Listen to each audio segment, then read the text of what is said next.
Hello and welcome to the movie. Sorry, I was about to do the intro for the Movie Gang podcast. Welcome to the Pen and Paper Pod. That's what podcast I'm on today. I almost forgot for 2.5 seconds. I do apologize to everybody. Welcome back to the horrors of Revon Gothica. This week we're going to be going back into Castle Gothica. I realize that, I'm using the term Gothica very loosely for, pretty much everything. So, I appreciate it if someday my players may find a Gothic houseplant or something along those lines. I don't know how you do that. You probably take like a stem of something and grow it into an arch. Does anyone like a plant person? And she looked like a plant person. I think if you brood over the plant, it'll be more Gothic. Who did we lose? I can't. Ooh. We're having a little bit of technical difficulties. I can't be a plant person. You can't be a plant person? Yeah, it's Karina, actually. Oh, you lost me? Oh. Yeah, I did. Oh, the accusations. Oh my gosh, yeah, it is. I have no idea what happened. No, you're good. Start you're good. video. All good. How about that? We're good. And it worked out perfectly. Everybody's Point back fingers. in. No worries. It was like immediate. You were like, Max. Well, I let's was trying do to it." find everyone's corner of their screen down at the Yeah. bottom. I was like, I see Justin's chair and the picture behind Tanner. Absolutely. So we're going to continue on this week. Hello, everyone. Welcome back to the Pen and Paper Pod, Season 5, Revon Gothica. I'm joined here by our 6 souls doomed to hunt the lands of Revon, unbound by their own mortality, their only rest and solace determined by their capacity for suffering. From left to right, on your screen at the bottom, we have the Elder Sniper Sikes, played by the wily Tanner. Howdy, hey. Good to be How's here. wedding planning? That's my question. Oh, dude, it's going well. We actually got a lot of stuff last weekend, and we're gonna do some more stuff this weekend. I don't know. Got the contracts. We're doing good. Maybe it's like I'm 6 years into an engagement, but I'm always like, every time I assume somebody asks me about wedding planning, I'm like, my immediate reaction is kind of like, fuck you. Like, you enjoying yourself is like, I don't know. I'm so sorry. Not in like a, I don't want to take you. I want you to have a good time. There are weekends where I'm just like, no, we didn't do shit. I guess I was looking for that. I was like that. I was like, sorry, don't join me. Don't do what I did. Anyways, we're also joined here by the forlorn grave cleric Silver, played by the kind Chesh, who is in the middle of dealing with ex-boyfriend drama. How are you doing, Silver? Not actual ex-boyfriend drama, you're still with Wolves, but in-game boyfriend drama, which is just so much better than actual boyfriend drama. Yeah. Cool, there goes Chesh. Sorry, go ahead. You can legally engage in violence, and if it's not real. Yep. You can also throw things at my head after this game is done. That's an option. I always feel like that should be like after an end of a long game, you should be able to put your DM on like a tomato stand and you can throw tomatoes at him. Like that one time that dude at the fair with me and Justin compared me to, who is it? It's always it hurts my feelings Jonah really Hill? deeply. Jonah Hill. Yeah, thank you. Thanks, guys. I'm glad you guys got it. You're both gonna die tonight. No, I'm just kidding. But of course, we're also joined here, and I'm just gonna do you both together. Justin and Ange playing the slow-walking, fast-drawing turtle Sniff and the quick-fingered and fluffy-eared Savannah, respectively. How are you guys doing tonight? So, for the record, we can't be plant people because most cats are poisonous cats. That's why. I Really? just wanted that to be known.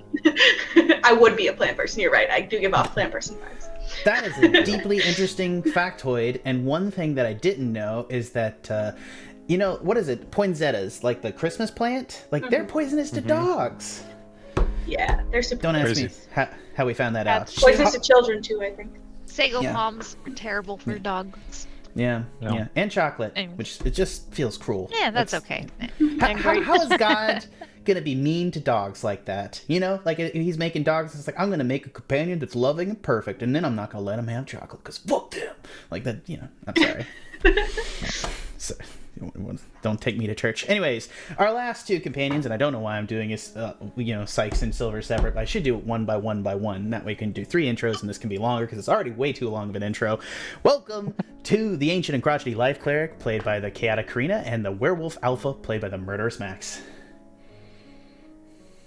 Howdy. Oh. Yeah.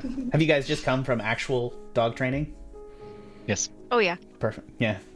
How'd it go? We were up in Durham. Oh yeah, really? Oh yeah, way out in the boonies. Yeah. Nice. That's where all the best dogs are trained. No, actually, there's like a lot of schools out there for whatever reason. Yeah, continuing on. Justin, last week I gave advantage to everybody except you. It was kind of personal. I wanted to give you the option this week, if you wanted to try to recap last week's summary, and I'll give you advantage. Or you can just let me do it. Okay. Let's see if He I can got do this. this. I feel it. I feel it. Come on, baby. You know, last week was so far away, and I have a hard time remembering what I ate for breakfast most times. I'm gonna go with cereal. Cereal today? It's a Thursday. Feels like a cereal day. No, I don't think I ate breakfast today. God damn it, Justin. That's Yeah. the most important meal of the day. Oh my God. Yeah. Max. Jinx, But you I have the value, advantage. I value sleep over food sometimes. Why wake up earlier to eat when you can just sleep in? 100%. I have never. Honestly, I was giving you shit, but I've never identified with a sentence more. Yeah. So I mean, I know we made it a lot of. I don't know if it's a lot of the way, but I feel like we've made some good ground going through the traps. We met an old lady who's guarding a hole that she can't plug up for some reason, but she's capable of killing whatever comes through. You know, Liv was really intrigued in her story, her life story.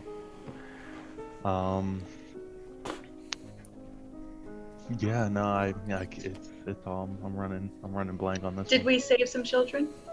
Oh, we did save some children by. Did save some children. We escaped out of a window by like picking the lock, and then we decided to just break in through the other window. And then we spent some time mending the window. There were some critters out the window. Oh, God. This is my They had favorite. they had some flesh curtains to chew on.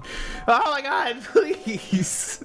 Sorry, in defense of the Flesh Curtains comment, I actually did not know that there was like an Urban Dictionary entry for flesh curtains. Also, don't go Google that. Just like, PSA. Yes. I think Max knew. Max knew, you piece of shit. Oh yeah, I knew. That's You why I said shithead. Well, I didn't know I was making a dirty joke. I thought it was just kind of funny sounding.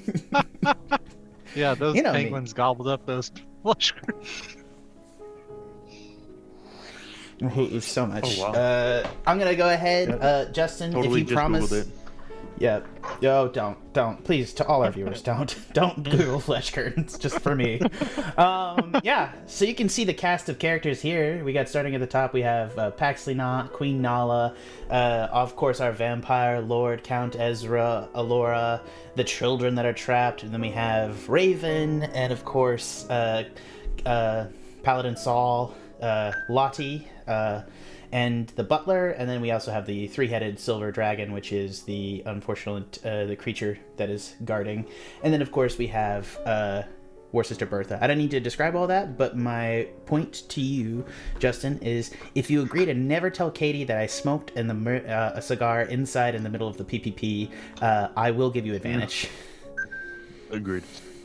Great. There'll You be get no advantage. video evidence of it. Yeah, No video it's a good evidence. thing you're not on record. I'll go back and I'll cut it out of the VOD. Beautiful. There we go. Anyways, we're going to go ahead and continue on. Everyone, we're inside a chamber. You guys went through a gauntlet of traps last time, coming into a chamber with 3 doors on each side.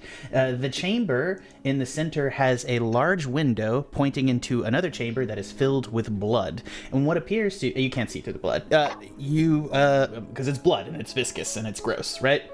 Anyways... Or it's just like chunky blood. I think all blood is chunky, right?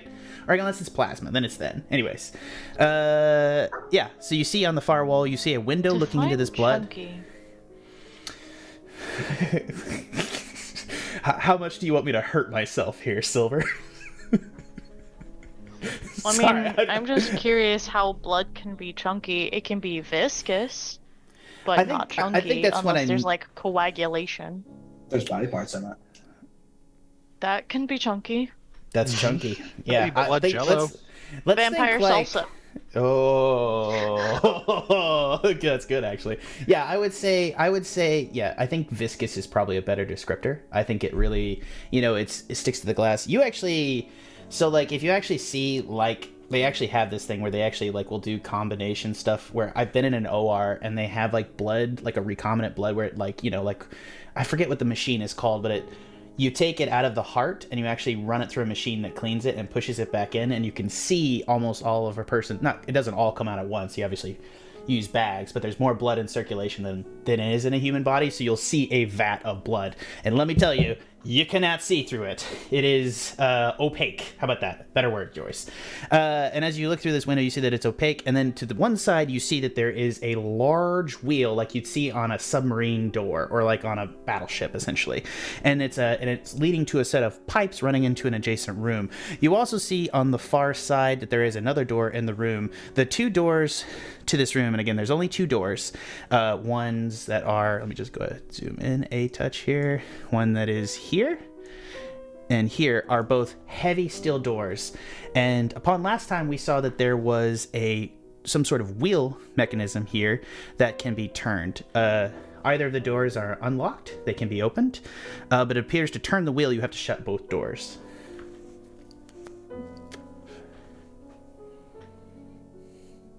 What's the party want to do?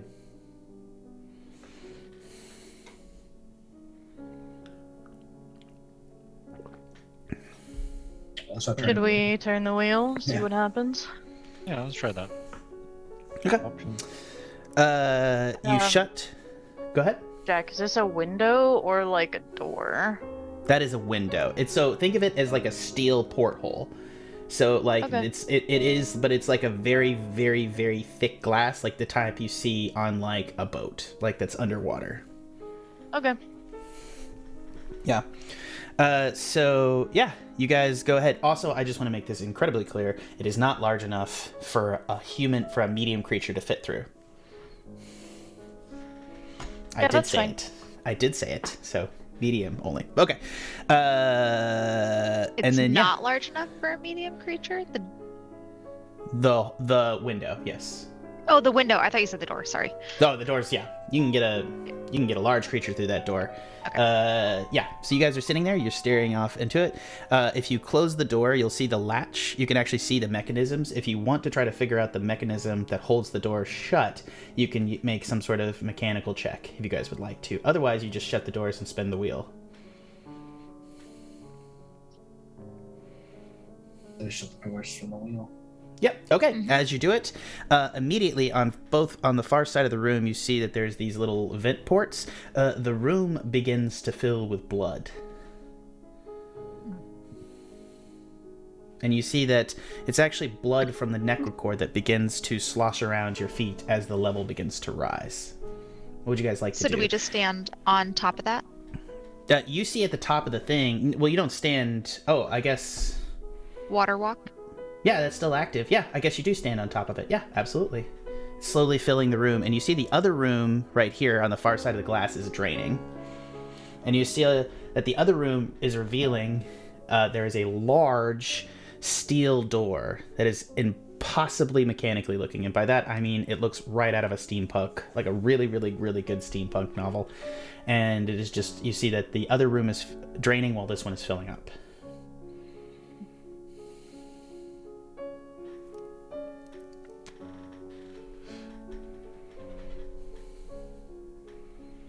Now we have to decide if you can get crushed. Go ahead. What do you want to do? Are the doors locked? Try them. Okay. Oh I'll yeah, try a door. yeah. You try them, and yeah, they appear to be locked. It appears that the pressure from the blood is holding the doors in place. Oh, so we have to wait till it's like, I don't know, 50-50 wouldn't help either. What Yeah, 'cause direction does it look like the door swings? Does it have hinges? The doors swing inward. So yeah, if it's inward, the pressure of the blood is starting to hold them in place. We need to go through it? So should we stop the blood? Yeah, I guess, can we fuck with the wheel? Yeah. Yeah. We'll keep going back and forth. Yeah. Sorry. All right, so you spun the wheel one way and blood began to pour into the room. Are you going to try to spin it the other way? Yeah. Okay. Yeah. You spin the wheel the other way, and as it spins around, the blood begins to stop flowing, and you see that it hasn't exited the room per se. You think that there's enough blood inside, but the blood, you've wheeled it around, and the blood doesn't want to seem to leave the room.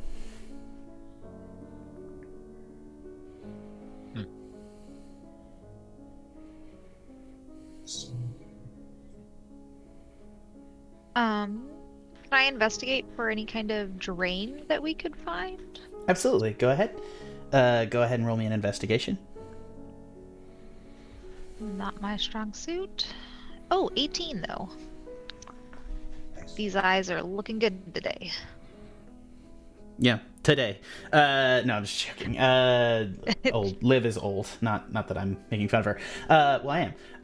Yeah, as you go down to the bottom of the mechanism, you investigate around, and you see that there is a drain pipe that is pulling. It appears to be stuck. So it appears that it poured in out of the wall, so the blood appears to come from the top drain that pours into the room, so the blood will pour in, and it appears that the drain that is draining the room is stuck somehow. Like it looks like it's clogged, or like there's a flap on it that's stuck shut. No, it's like you see the drain where it's clearly the blood is supposed to drain out, and as you reach down, you don't see any swirl pattern in the blood. So the blood isn't going down the drain. So there may be something stuck inside the drain. Do we have anything small enough I could like go in there like a drain snake? Got I try mage hand. Oh, Absolutely. maybe. I'll feel around with mage hand in there. So you're able to project mage hand. Does mage hand require a line of sight? Fill it up. Point you can choose within range. You choose, so the hand lasts for the duration. No, I don't think so. Yeah, I think you can just reach infinitely. Yeah, so you're able to pry the lid off the drain and slip mage hand down into there, and eventually you feel that there's some sort of blockage in the drain. Sikes, make me like just a straight your spellcaster check to try to unblock the drain. Yeah. You pull out, you get it in there, and you pull out, and your mage hand comes out, clamped down on what appears to be just a human skull. That has like some wet, messy parts attached to it, which is why I was blocking the thing. So you just drag out, and there's just a floating hand in the middle of the air, just a mystical purple. I guess I always imagine your magic as being purple for some reason. Well, no, it's because it's on your character. Yeah, that's valid. Yeah, I'm not wrong. Yeah, so it's just a mystical purple floating hand that is holding a gooey skull, and the blood begins to drain from the room. So as I was mage handing, I'm gonna go into a real plumber stance, getting on all fours, a little bit of the butt cracks gonna show. Hey! I'll say you got a real problem here. I'm gonna have to get the snake out, and then I'll do mage hand. No, I'm blocking. There we go. Liv will enjoy Sniff the left. show. Yep. Jesus Christ. Yeah, so you pull out the chunks and the room drains. What do you guys want to do? I guess we turn the wheel again, right, and let it drain the other room? If this drain's working? Or is it just going right back into? It's going to go into Are this they just room. going back and So forth? you can control the flow at this point. So you can either fill this room up or you can fill the other room up. Yeah, we should probably keep it over there because we need to get to this door, right? Like the one right here. Yeah, we can see the You door did- from you- here. You can, because when it was draining, you could see that the other room, and I would say that it is a solid deduction to think that this giant ass vault-like door is probably, where something safe is kept. Like a coffin or something. Not to tease you guys. Also, Moonlight Sonata is a little too chill for this right now. We're gonna whip shit up. Right. So, looking through this window, Silver is going to say, keep draining the room until we can at least open the door. Maybe once we're through, there's some device that we can use to get out the same way. So, Okay. you guys talk it.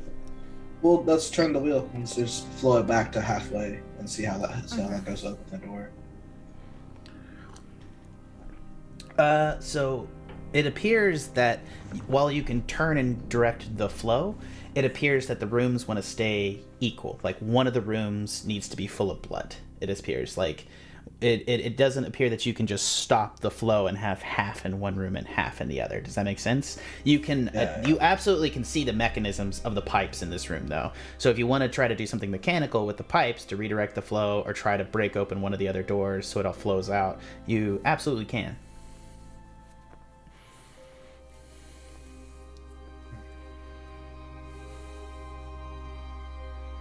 Where are all the pipes going? Yeah, I'd like to look at, see if we can follow the pipes. You see the pipes right here. So the pipes like kind of at chest level on this wall, and you see that the there's it's a physical control mechanism on the pipe. So like it's just like it appears to just have like struts coming off the wheel. So as you turn the wheel, the struts pull down, and you imagine that probably need to make it roll for this, but you assume that there's probably some form of louvers in the pipes that switch each way as you spin the wheel.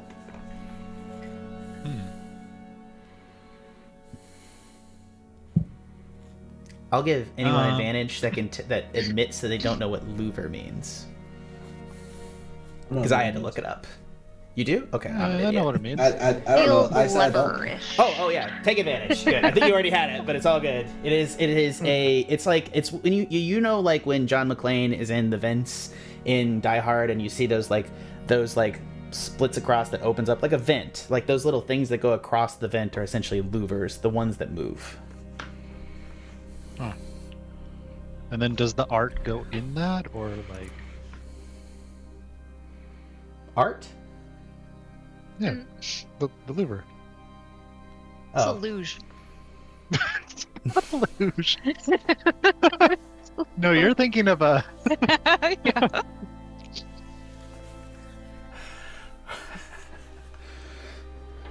How are the walls looking? Juicy. Can we maybe like make a hole in the wall or something? Get the blood to drain Punch on it. the outside? Oh. Punching a wall. Yeah, I mean, if you want to try to, what would you like to do? Would you try to like, where would you? I mean, this is like open to you guys. How you want to? Grout? Well, no, I get the grout, but like, look on the space and identify it for us, and just show us where you're going to try to make the hole.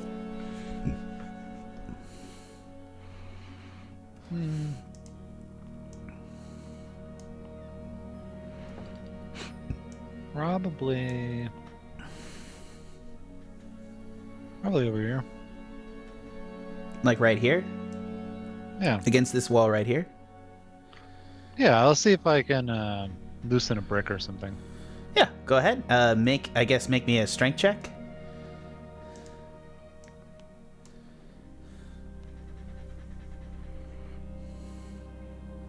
Oh, I didn't It's a need to wall, roll baby. twice. It's a 4. It's a wall, Yeah. baby. It's solid. Yeah.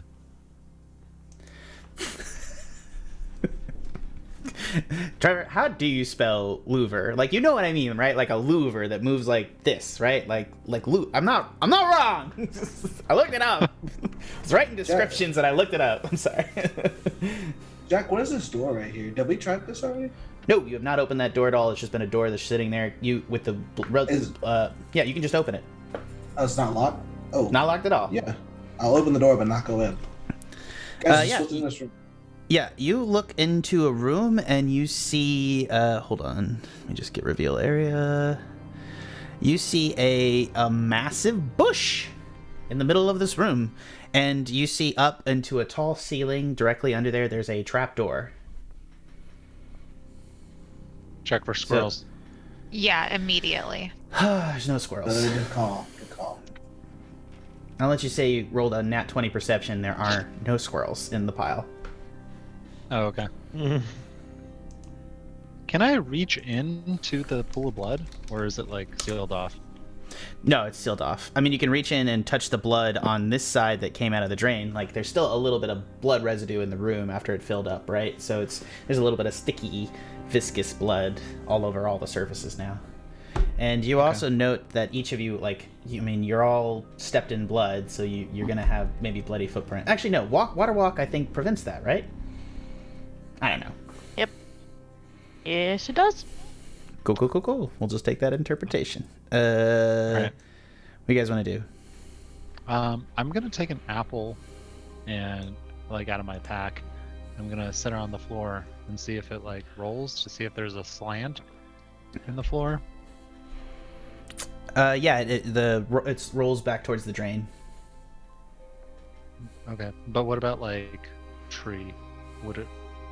Oh, are you setting it in the tree room? Can you show us where you're setting the apple, or just put your character there? No, so like, I'm my character's where I want to be. I want to see if it'll roll in the direction of the tree door. No, it rolls towards the wheel. I mean, that's kind And- of close. Only just. You can't like set it down. Like it's a very, very gradual slant.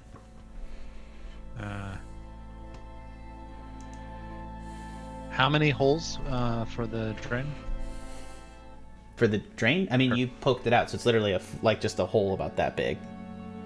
No, I mean like where the blood comes out of. Like how many of Oh, those are those are slightly larger. They're a little bit like maybe like a tiny creature could fit into them, and they have louvers on the front of them. But like, are there several of them? Yeah, there's 2 drains and 2 exit drains.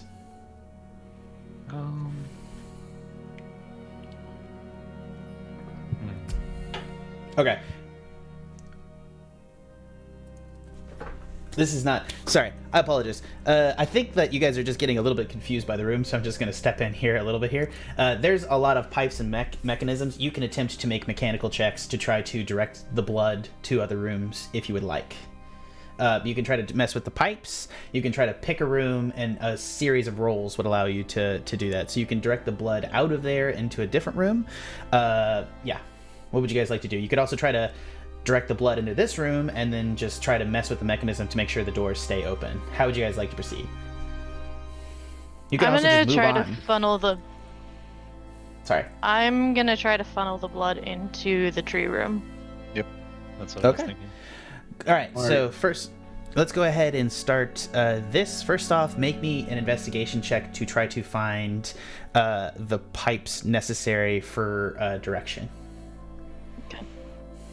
Can anyone assist on that? Yeah, I mean, you can assist her, absolutely. You're just looking for something, basically. Sweet. Technically. When it's sure to find it. Oh, I will roll twice. That's a 19. Thank you, Sikes. You find Nice. a pipe that's running to the other room.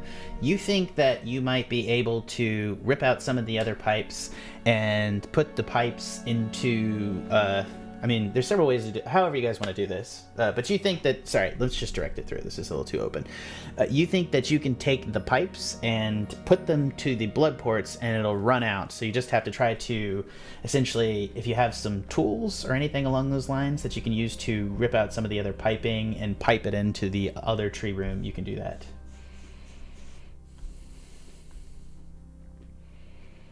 No tools. Yeah. Gonna try to do that then. Okay. How would you guys like to do it? With violence. You just want... I guess my question... Okay, yeah. Go ahead. What were you asking, Alpha? While they're fiddling with the pipes, I want to investigate the tree room. I'll come with you. Yeah. As you go into the tree room, you see that this plant is just a really big bush, and you see that above there is what appears to be a trapdoor underneath it, and you hear a kind of like a dog snoring on the trapdoor. Above or underneath it? Above the trapdoor. So like at the tippy top of the tree, like where a star would go on a Christmas tree? It's not a tree, it's a bush. So think kind of like, so this is a 20-foot chamber. 20 feet up is the trapdoor, and the bush is only 5 foot tall. So it looks like if you drop through the trapdoor, you'd land on the bush. Oh, okay. But we hear the dog coming from above, like the ceiling. Yeah, the ceiling has a trapdoor in it, and you hear kind of like Holly when she sleeps. It's a very pronounced whistle and dog snore. It's not that that's ever kept me up at night. Okay.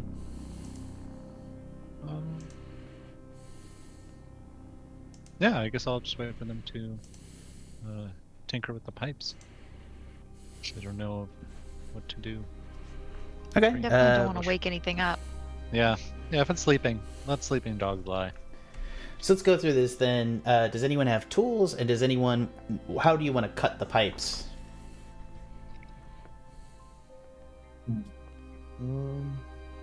I have Tinker's tools. I Yeah, don't know if those would help much. Justin, those are perfect. How would you like? Okay. So I'll say this. You know, and you have observed because you've worked with mechanisms on your gun quite a bit. So you have kind of like you have pretty good not artificer knowledge, but you do have a fairly good working mechanical knowledge. How would you like to try to direct? Just walk me through how you're going to try to cut the pipes, put them into the places, and direct it into the next chamber.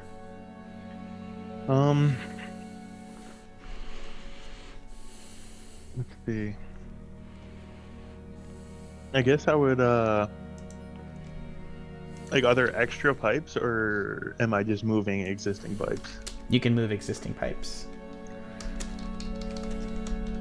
Alright, yeah, I mean, I think I would just kind of...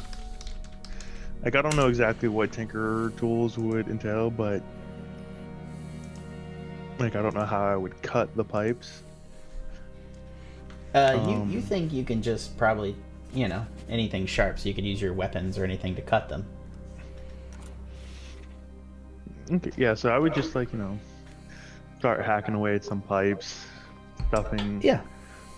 Stuffing, like, the open pipes so that nothing comes out, just kind of trying to block passageways, and then pretty much making it so that the only way it can go is pretty much the direction I want it to go. You shove the pipes together. Go ahead and give me an artificer's tool check, which I believe is sleight of hand. But I could be argued into another score if you had an idea for it.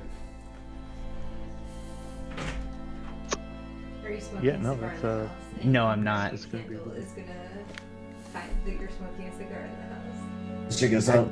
I know not what you're speaking. Justin, you lose advantage. You lose advantage. I love you. Please don't be mad.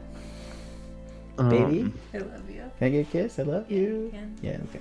Grovel for me. Yes, ma'am. I fucking love you so much. I'll see you later.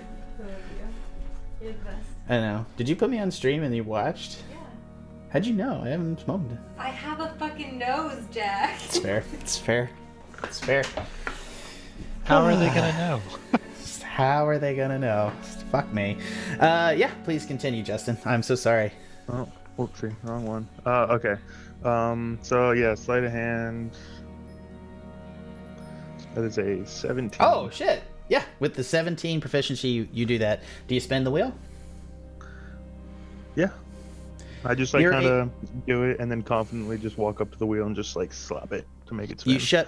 You shut both doors and then you slap the wheel and you're able to the blood begins to drain out of the other room. You can't. There's no porthole into the tree room, but you do. It's not coming into the current room that you're in.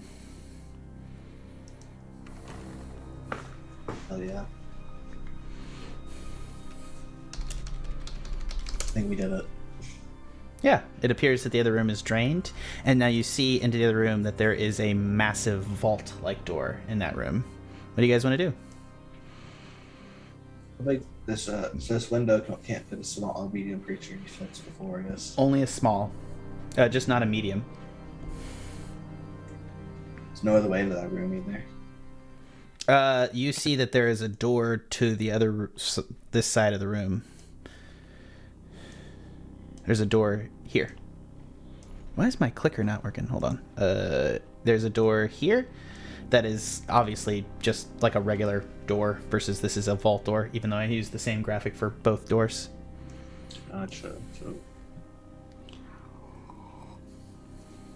So how do we get there? Anyone any ideas? So lost in this castle.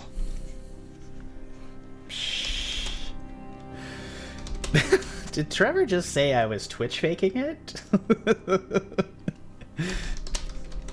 Baking. Sniff, while you were tearing up pipes, did you see any weaknesses in the walls you were tearing up?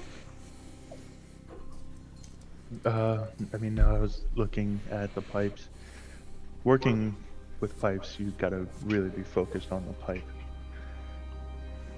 I will say this: you guys, as you observe the wall, can see that the wall has steel backing. Like this part of the thing appears almost like a submarine surface, so it is like a steel.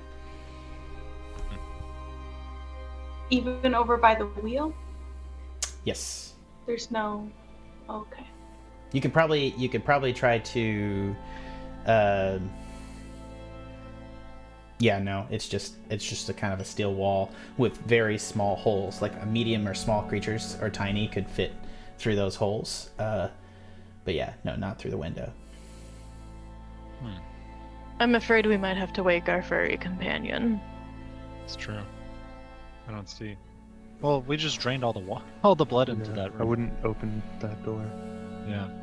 That is correct. You can open the other door now after he shifted it. So the blood is completely drained. You can open either door here.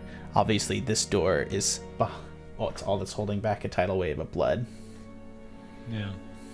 Okay, let's open the top door. The way we Yeah. came in? Yeah. You open it up and you see back the way you came. Is there anything to the right? Over here? That's a wall. Oh, that's all. Okay. I mean, Well, so we was this. didn't know there was a door here. That was also a wall earlier. That's fair. Here, is my reveal area is not fully working? Let me just make sure we got everything revealed. Hey, you just I got can- like a nub that covers just that wall. There we go. Yes. Perfect, Sorry, perfect. I can't see it as well on my end. I'm so sorry. Yeah. Yeah. No.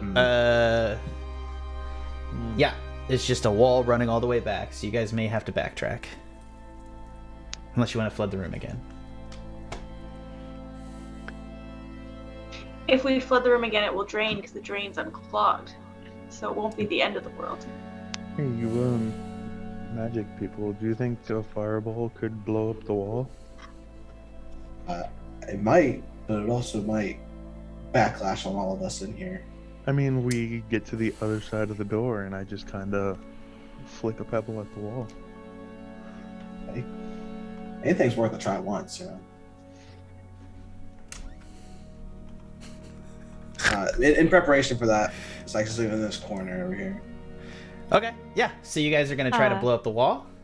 Go ahead. What do you want to do? We'll step back. Yep. You guys can also exit into this hallway if you'd like. That's just the way we came back. Yeah, it is. Wait, but why you does everyone go to the other side? Go to that side. You do still have the necklace of fireballs if you want to try to Yeah, up the so cast. I'm just gonna flick a fireball at it by one of my beads. So show me the location. Let's see. Oh shit, no, that's a person. Shit. I'll say 'Cause this. The amount I of was thinking damage you this have. wall. If you do the window is a structural weak point in the wall. I mean, yeah, I'd probably throw it at the window. Yeah.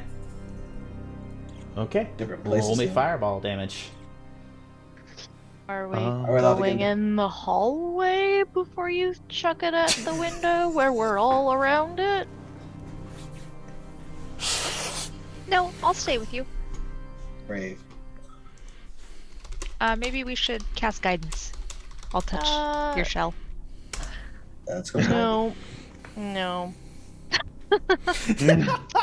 I'm with Silver. I'm on the other side of that. Yeah, it's like, just So let's like, close the door if no one else comes. Let me.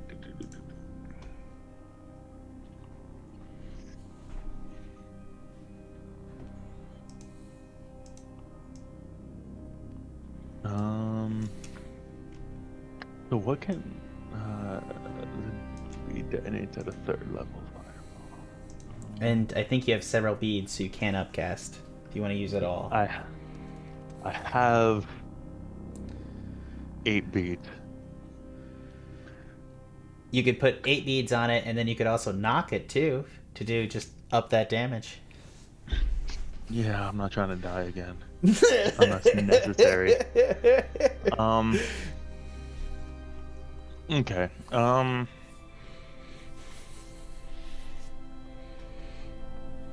Let's throw 4 beads. So 1, 2, Okay. 4.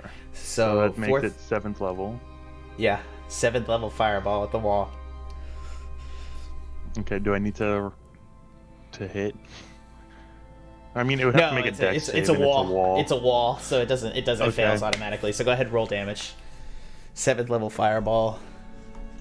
I do not have a that's loud a lot enough of sound ones. effect. It's only 42 damage. Wait, I didn't see it. Oh, 42 damage? Oh, wow! What is... No, it's only 2 ones.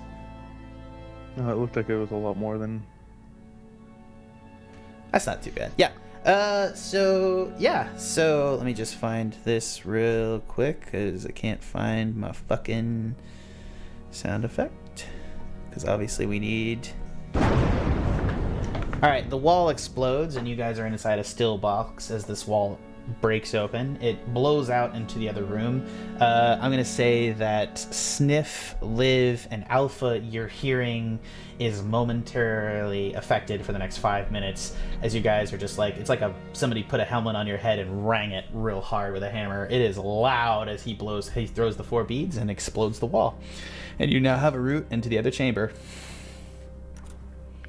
I'm just gonna. Hey guys, you can come on. Good, they're alive. Wonder of wonders. So we'll walk back in. Yeah, and Silver's just gonna walk through like massive hole in the wall Yep. with You like guys are... no fucks to give. Yeah, you guys are now in the next chamber.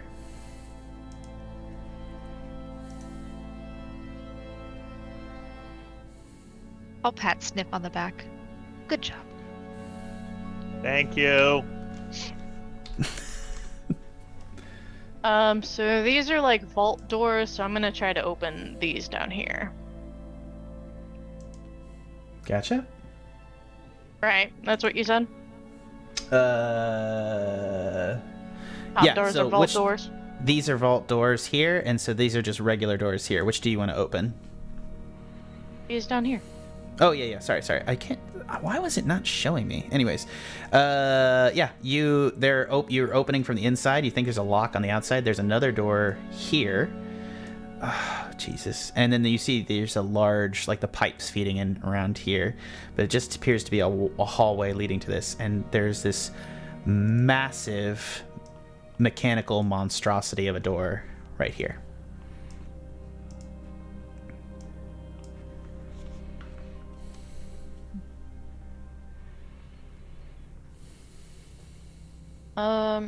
Given the previous hallway's inclination, I'm going to try to see if there are any traps in this. Oh, actually, sorry. You can also... There's a window on the far side of this jail as well. So you can actually see into this space here. Oop. You can see here and the hallway. I don't know that actually revealed anything. Sorry. Why? Oh, why is it not being so damn difficult? Oh, polygon reveal. That'll work. Yep. Great. And there.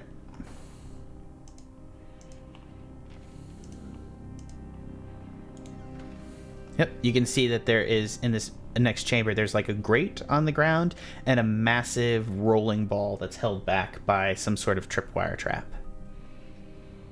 Good thing we didn't go that way.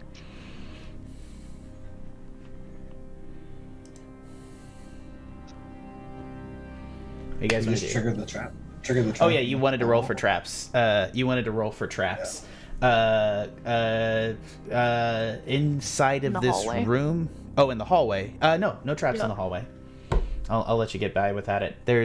Doesn't appear to be any traps inside the hallway and or in this room. Clearly the giant rolling ball is a trap, but you think the trigger is probably downrange of where the ball is. I like Sikes' idea. Can we open that door and try to roll the ball?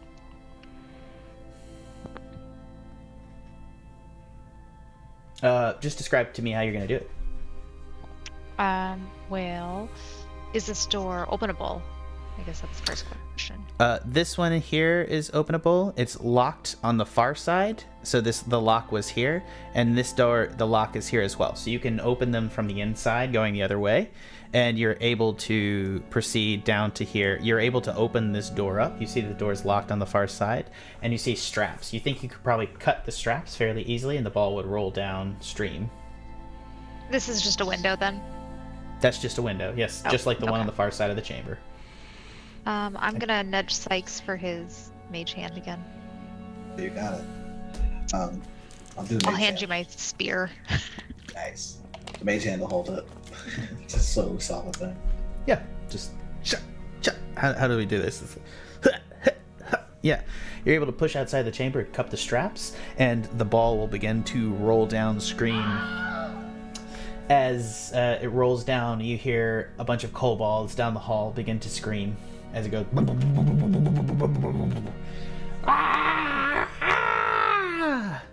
You guys want to follow after it, or you just want to shut the door? I would like to shut the door. Door shut. Nicely done.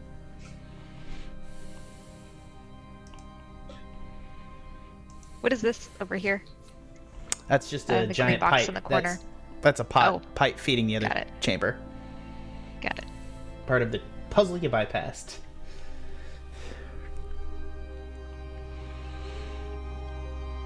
What would you guys like to do?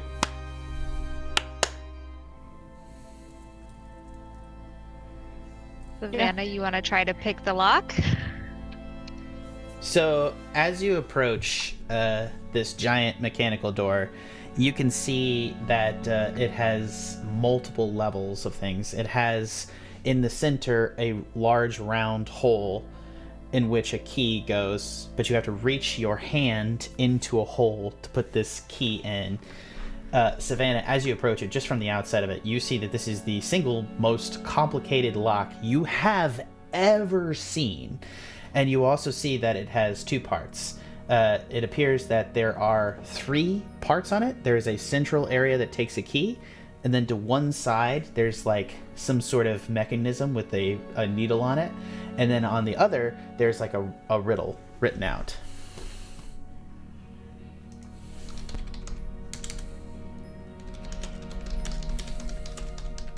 Savannah, make me an investigation check real quick.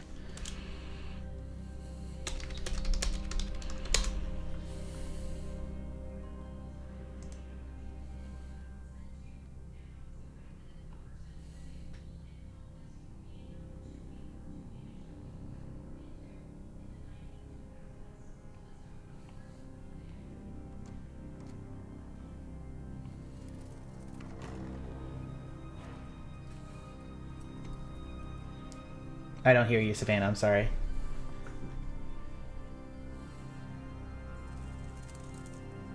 Can't hear you. Sorry.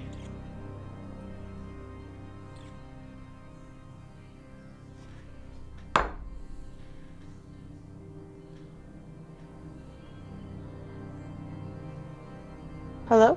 Can you hear me now? Hear you now. Perfect. Perfect. Okay.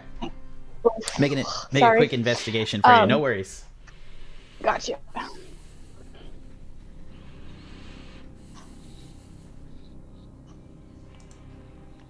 Rolling. Ooh, a 14? Yeah, from a 14, you know that this vault to open requires 3 steps. The pin prick requires that a certain person's blood be pricked onto that pin.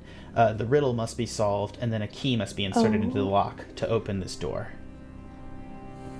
So you need 3 steps. You can answer the riddle, you can attempt to pick the lock, and you can also attempt to use Tinker's tools to mess with the blood mechanism. What would you guys like to do to proceed? Does anyone have anything squishy that we can like mage hand into the lock and like see if we can make a fake key out of it? Can we use bread?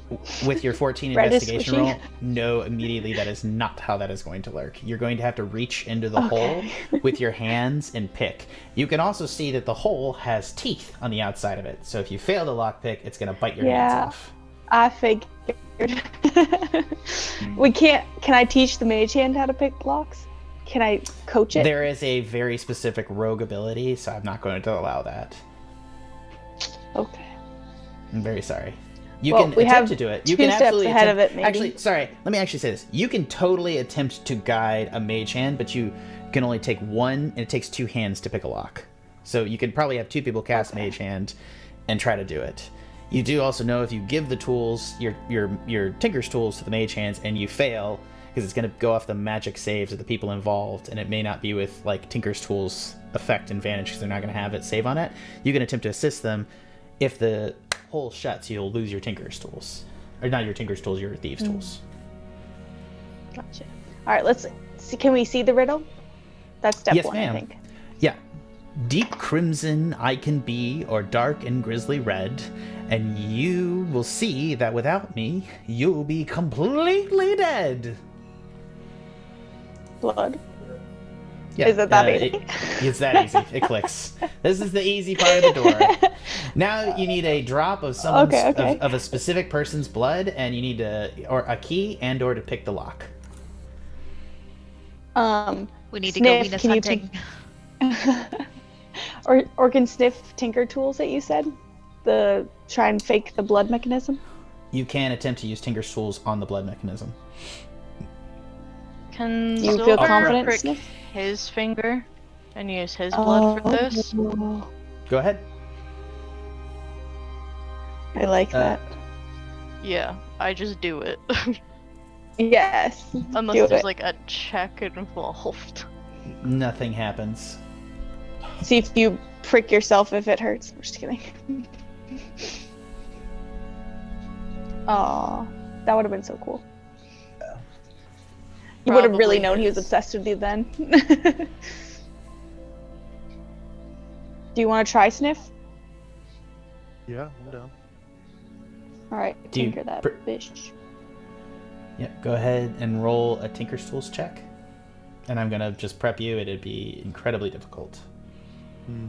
Not a chance. Guidance. Oh, guidance, yeah. Okay, go ahead and roll the guidance. It's a D4. Yeah. Right, yeah. You gotta get a 4, come on, Sniff! Yeah, he's not gonna get it with a 4. Would I add my proficiency to it? Are you proficient in Tinker's Tools? I think Tinker's Tools? Yes, I am. So this is Sleight of Hand. Are you proficient in Sleight of Hand? I'm proficient in Tinker's Tools. Well, I know. My question is typically what... Okay, sorry. You know what? I'm not thinking this through. So all rogues are almost always proficient in Sleight of Hand, so their Sleight of Hand and Thieves' Tools are almost always identical. So if it's not, that's why I'm, like, asking, you know? Because it probably isn't for you, but you would be proficient. Yeah, no, so I don't have proficiency in Sleight of Hand, no. Gotcha. I just have well, you plus don't need to. 2. You don't need to. It's like, what's your proficiency? +3. Okay, so that's a 6. It would technically be +6, yeah. Yeah, it brings it up to 21. You need at least a 25 to break this. Ooh. Okay. It's extremely difficult. It is. You look at this and you're actually incredibly impressed. This is an amazing mechanism. Ezra was a master artificer in life, and it appears that he has just had time and death to advance that idea. Does the blood have to be wet? I want to say no, but I have no idea where you're going with that, Amy. So, like, why don't... Oh, do you Okay. have the thing that you stabbed him with? Does it have any residue? Yes, that was gonna be my question. Oh, Yeah, absolutely. it definitely You're should. able to take the device, scratch the thing across the thing, and you see it slots back in, and the second lock is popped open. Oh, good job, Oh, yeah. Silver. What? Nice. Fudge. and then that means and then with like now I lose my hands. with like a big frown, Silver will put the stake back in his coat.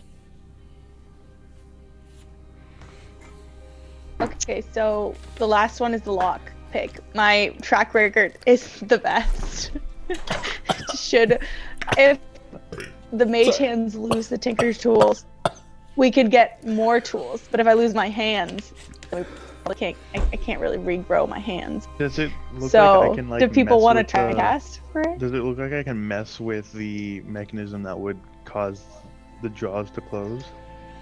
No, it's deep in there. You're gonna have to. It's very much. You can use Tinker's tools to attempt to pick the lock, but you have to reach deep in there. And I'm gonna be honest with you. This is by far an extremely complicated lock.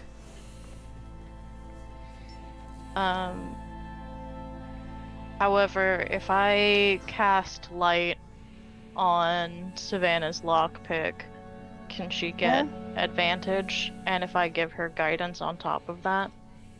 Can That we both is- give her guidance? Can you double spell you? guidance? You can give guidance. I don't- once. I also have a. I think so. Okay. I can So I bless should just you on put my top of hands that. in there and send it. All right, let's look at this real quick. This is gonna be interesting. So guidance is a D4. So let's just all go. We're giving her advantage with light, so you get advantage on the roll. You have a +6 with sleight of hand, and then you also get a D4 that you add to it. That's what you're gonna do. Wait. Can I Okay. add? Does blessed also help that? I'm trying to see what it. I can't No, remember. Bless only helps with saves. Oh, saving Exactly. throws. Damn it. Yep. However, No, it's just- if she fails, she might have to roll a dex save to get her hand out in time. correct. It's entirely probable. So it wouldn't. I don't think it would be a bad idea. I would Plus, also you know- argue. I would say too. I'm just gonna make this. Depending on how bad her fail on the thieves tool check is, she will get a dex save or not. Let's say she like crit fails, she gonna lose them hands. No dex save. Liv, are you wearing chainmail? That was gonna be my next thought. Yeah, I am wearing chainmail, so I Can I pass you can my I gloves. stick my arm in it? Yeah. Yeah, we absolutely. can wrap. I'll take it off. You wrap it around you, and I'll cast bless. If you're gonna So take maybe your it'll- chainmail off, it will take 10 minutes that you have to sit in that room to doff it. How big is the hole that you have Yeah. to put her hand in? Maybe the size of this bowl. So she has small cat-like fingers. She can put both arms into it, but it's not very large. The chainmail may not even fit. The chainmail will fit. You Oh. can wrap if you can wrap the chainmail around her Okay. arms. I'll allow it to happen. I said it was good, but it's definitely going to Okay. maybe reduce mobility. Okay. You're welcome to it if you. All right. All right. So it's yes. I'll do the chainmail on my arms just because I like my arms. I'm so worried. So I roll sleight of hand. Yeah. Correct. With advantage. With advantage. All right. With Here comes advantage one. and a D4. All right. That was terrible. I can't see it. I need to see it. What Alright. did you roll? Yep. Oh, They're it came coming. through. It's loading. Oh, Here's shit. the next one. Oh, did the next one roll? I don't know if that one rolled. Uh-oh. All right. I'm clicking it again. Hopefully it doesn't roll 3 times. All right.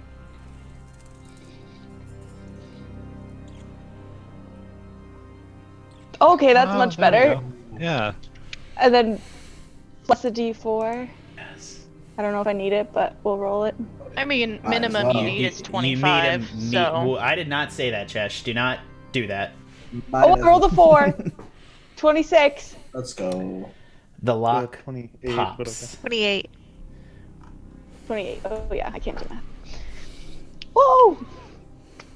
Thank you. Yay! Nicely done. I swear, Silver, I'm never doing another lock without this light again. The We're best door friends now. slowly begins to do that. The wheels begin to spin, and the door retracts open, and you look on into the room, and you see that there is a massive room inside, and there is on a cross ladder, you see that there is a red floor and a blue floor at opposite ends, and in the center you see a large coffin with blood dripping out of it is completely submerged, and there's a magical seal on the ground. What do you guys want to do? Put on my chainmail. Yeah. Nice. Take it out, throw it on. You're like, oh my god. I feel naked. I will thank you. Probably I'm naked beneath it. Like, do you think you can use your mage hand to disrupt the magic seal from here? Well, yeah, I'll take that little data. I can just scratch a little line in that seal for sure. Let's do so before we enter. And then as Sikes is doing that, I'm gonna cast False Life on myself. Gotcha. As Sikes does that, hold on one moment. What's the feet? 30 feet. Yeah, I got to do that. Or attempt to do that, so.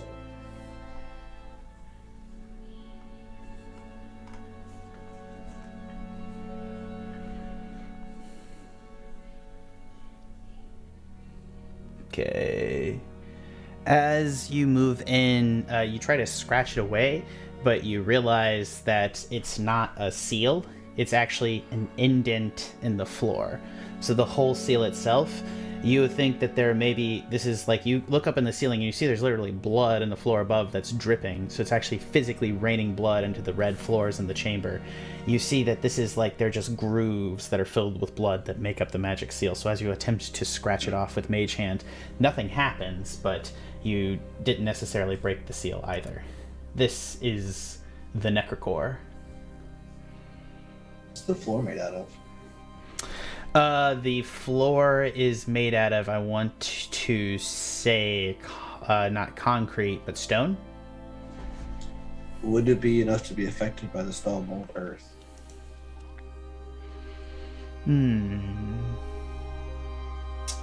It's definitely not dirt.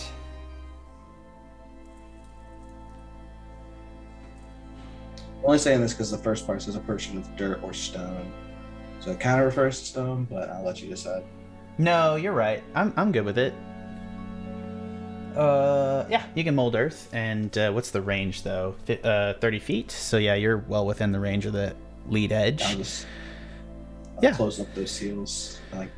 Yeah, you just begin to close up the seals, and the blood begins to run out over the floor. It flows back into the red area as the seal begins to dissipate, and you hear a cracking noise as you do this.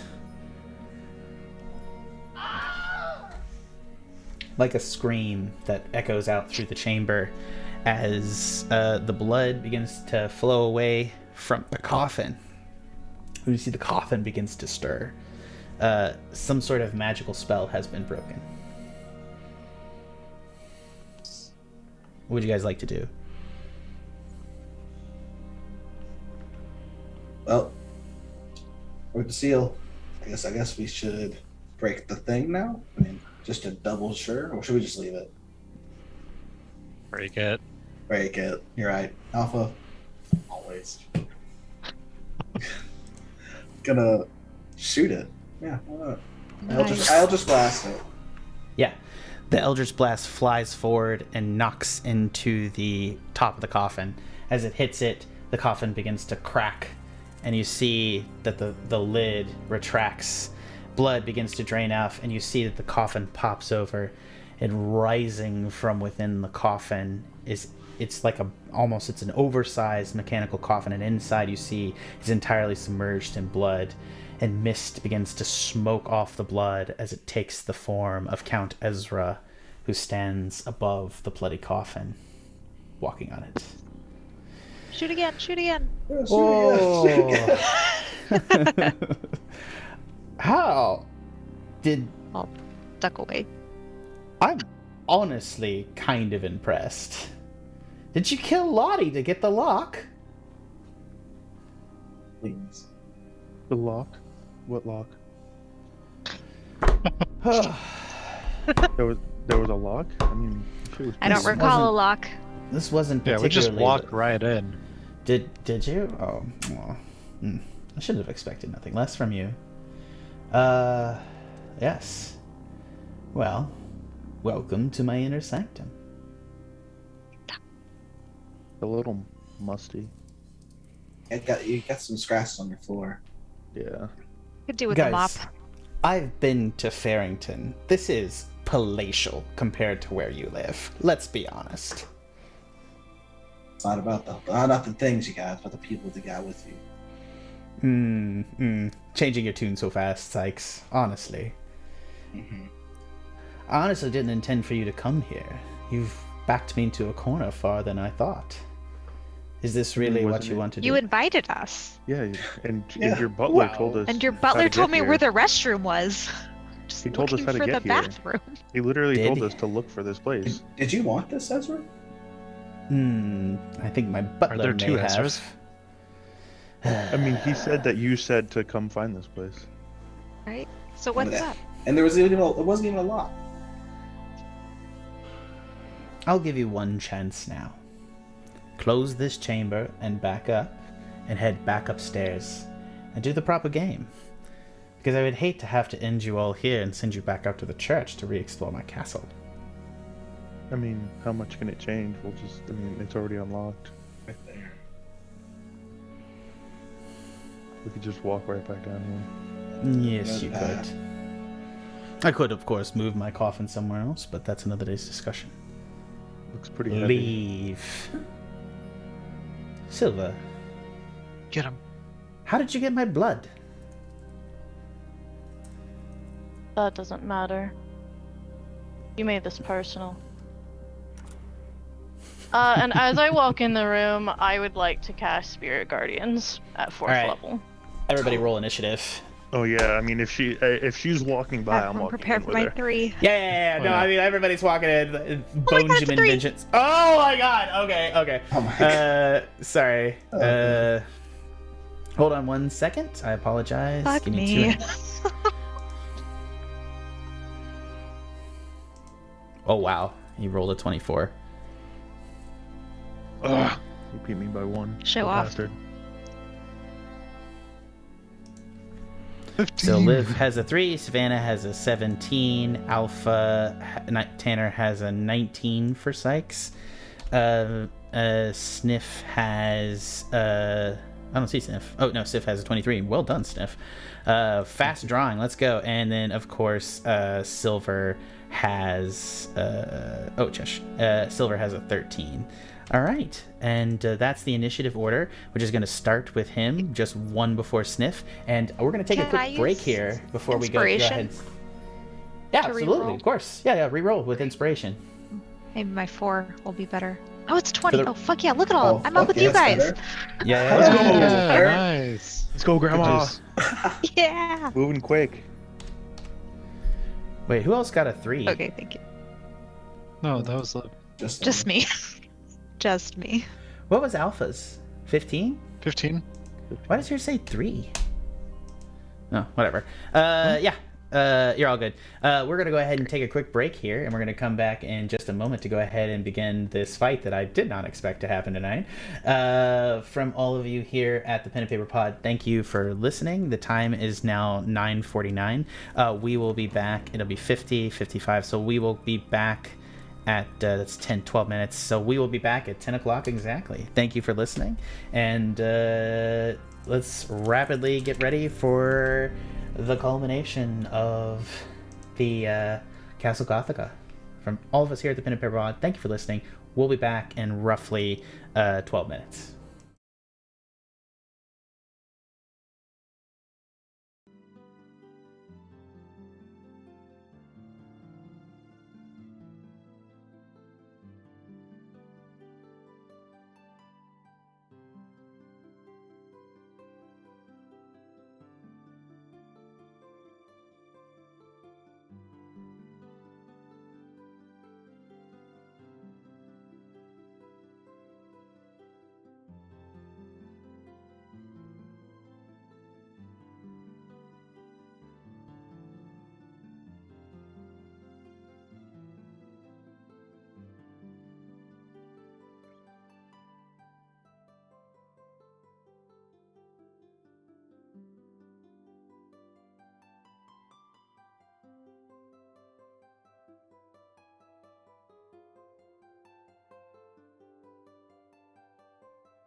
All right. I Hello, and- cannot with spiritual guardians.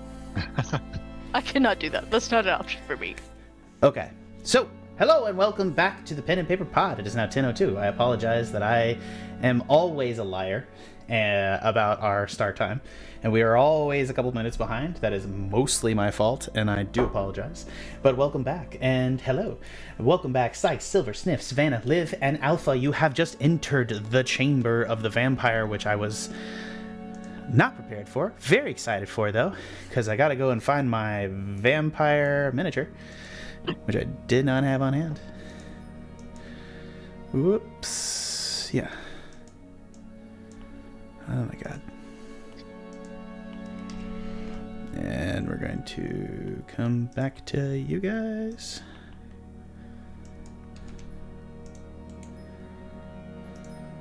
Yep. Dead center of the chest. So I want to make a couple of details clear about this room. As you guys stepped into the room, you see that there is a red floor here, blue floor here, blue floor here. And I just want to make that incredibly clear to you guys.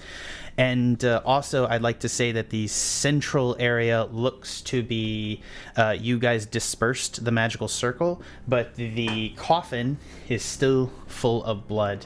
And for the purposes of this combat, also has a turn order, the coffin itself. First up in the order is going to be the vampire himself. Hold on one moment.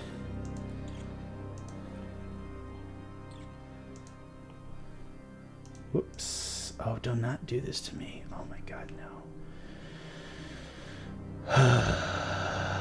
Don't do it to me. Yeah. Oh, we're good. Thank god. Okay, cool. All right. Yeah. I'm assuming that I do not get my spirit guardians off. You get your spirit guardians off. Fine. You started the combat. You get it off. It is now that, Sniff, I have you as making death saving throws. That's on the weird. chat. Just want to make, if you need to adjust something. I think you have full health if I'm not mistaken. Gotcha. So you get Spirit Guardians off. It activates inside of the space. What's the range on Spirit Guardians? Is it like 20 foot from you? 15. 15. I'm gonna put a 10. little light around me. Gotcha. Thank you very much. It's super helpful. Yeah. I think 5, 10. You're actually within range. Oh no, you're within range of him and them. So as he starts his turn, he's going to have to make a save, correct? Yep. What's the save? It's right here. DC Wisdom 15, which he is good at. Which is going to be a 12. He will fail and take 14 radiant damage. Yep. Nice. And his speed is halved. And I think it's radiant damage, which he is. It is. Yeah. Damage resistance. Necrotic bludgeoning, piercing, slashing from non-magical attack. No. Oh, okay. Hold on.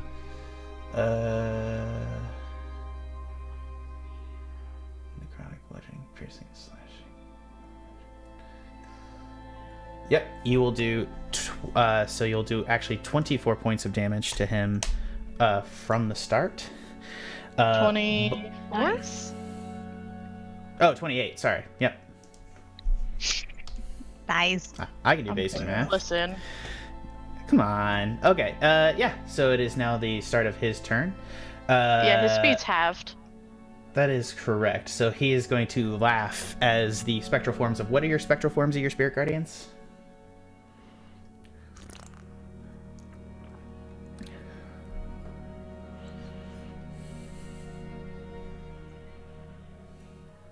Silver? What Sorry, are your Oh, no worries. My Zoom and my internet hasn't been agreeing with each other like in the past week, and it's really been cool. pissing me off. You're good. I can tell you're angry, and I'm like, did the question piss you off? Like, I was like wondering. No, it's like cool. I just like my Zoom froze, and like Yeah. it's been doing that to me all week, and it's. Anyway, repeat your question. My question was, what are the form of your spirit guardians? They would be, other like clerics and paladins and knights of the Order of the Silver Flame. Archeox, sorry, correct? So yeah. Argynvost. Argynvost, thank you, sorry. Yeah, very Argynvost German. Yeah. Argenvost. Okay. Yeah, as you do this, he will, he's going to take the damage as they damage, and he will laugh at you, and he's going to step forward 5, 10 directly into your space, and he is going to make a couple of attacks. Hold on one second.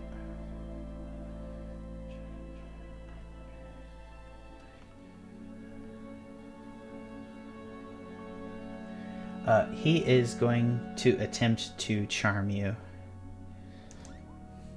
Make a DC 17 Wisdom saving throw, which is your perusal, I think.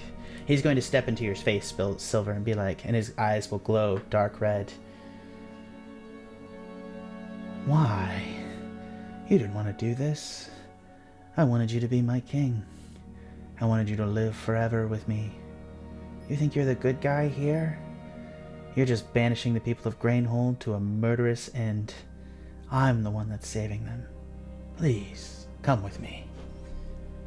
Make the save. Do I get advantage because he's hostile?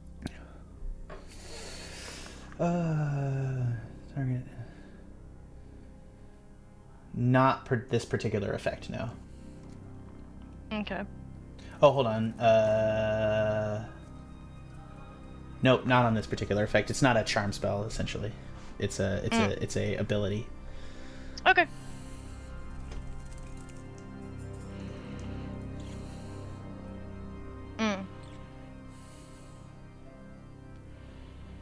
Yeah, you are charmed.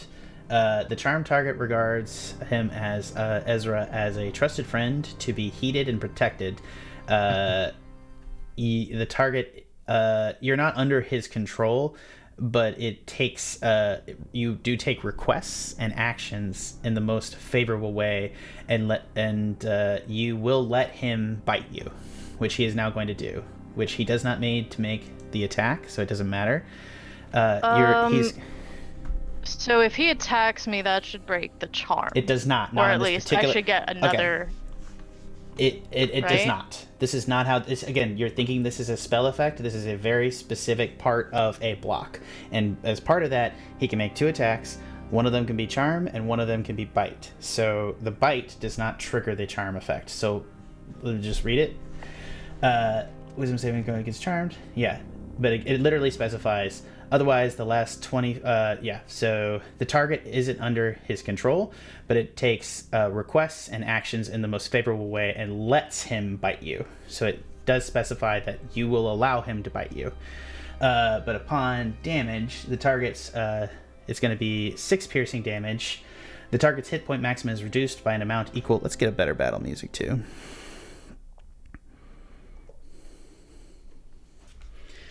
As he does this, he's going to take d6 piercing, damage plus necrotic. The target's hit point maximum is reduced by the amount equal to the necrotic damage taken. So your hit point maximum is reduced by 15. The target's hit point is reduced by an equal amount to the necrotic taken, and Strahd regains hit points, so he's going to go ahead and regain 15 health from this as well, as he begins to drain you. Yeah. So he is attempting to do this. If he manages to kill you with bite attack, Silver, you will rise as a vampire spawn. But only with a bite attack. As he does this, he is going to then be like, please, guard this chamber and don't let your friends enter. And then he is going to use his movement, and you're friendly, so he will back out of the square to the coffin. Silver, your spirit guardians are active. They're going to, next up in the turn is Sniff, who's going to take an action. Okay.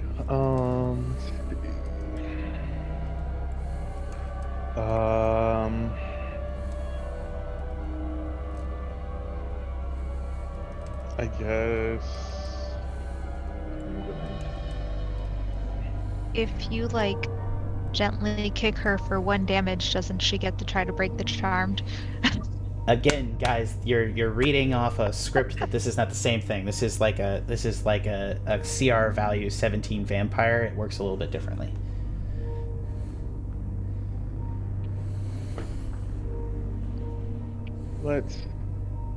let's go for it. I'm gonna throw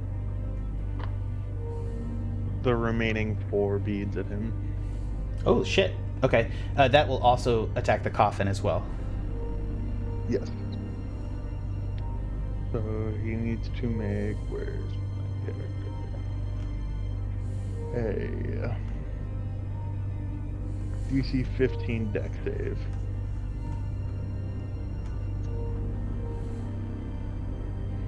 He has a +9. 14, he fails on a +9. Oh, let's go. Yeah, that's pretty good. Okay, come on, give me good dice. Give me good dice. It's also magical, so it will do full damage. Let's go. 47 damage. You explode the room as you toss the toss it into the room. Yay! I'm just gonna be like, I got you some jewelry, buddy, and I'm just gonna toss like the necklace at him. The Necrocore is also going to make a dexterity saving throw, even though it's an object. Which an 18, so the Necrocore will save and take half damage.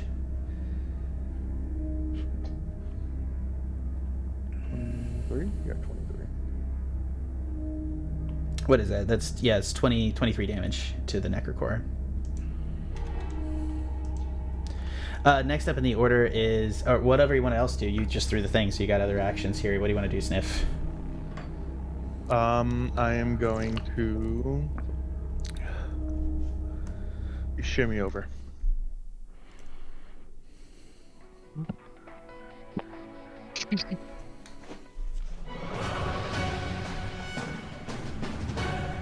Oh, end my turn there. All right. As you shimmy over, it is now Liv's turn. I will cast Guardian of Faith on the coffin. Gotcha. Go. Put it in a VTT chat. Yes, I'm assuming that I would know whether it could attack the coffin, but it does say hostile creature to you that starts its turn in the spot. So I'm assuming the coffin is, I regard it as hostile. Does that make sense? Can you put it into VTT chat? You can put it yeah, and click it. Yeah. Sorry. Oops. That wasn't. Nope. I'll take the display. first. There we go. Yeah. The coffin needs to make a DC 14 dexterity saving throw. And Guardian appears and hovers over the duration and occupies space of your choice. As you can see with range, the Guardian occupies the space and it is indistinct except for a gleaming sword and shield emblazoned on the symbol of your deity. What is the symbol of your deity, by the way? Tree or a what is whomping it? willow. Perfect. Yeah, I'm guessing it's a tree. 10 feet of the Guardian for the first time. The turn must succeed on a dexterity saving throw. The creature takes 20 radiant damage on a failed save. So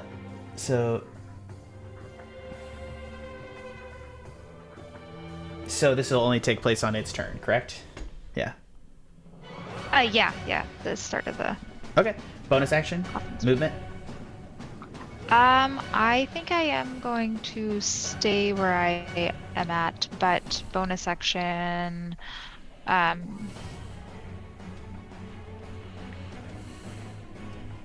will cast.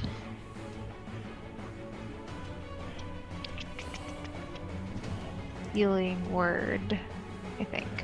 No, I can't do that. Just kidding. No bonus actions. That's all. I'm gonna move over. That's it.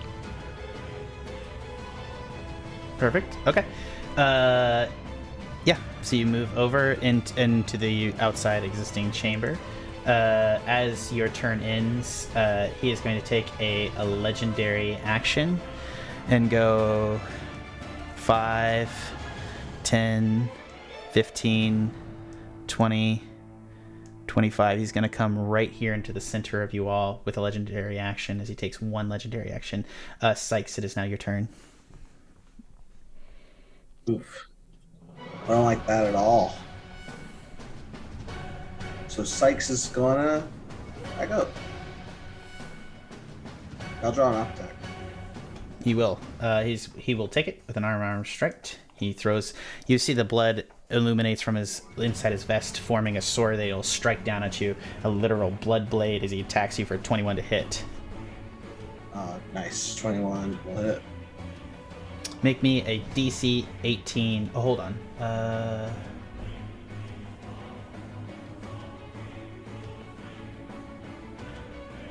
He is going to hold you in place as the blood from the blade. Actually, make me a DC 18 escape attempt. You can do strength or dex for a save. Okay. Dex. Ooh. Either way, 22. 22. You pass. That's You're able to fine. move out of it, but you will take 14 damage from his attack.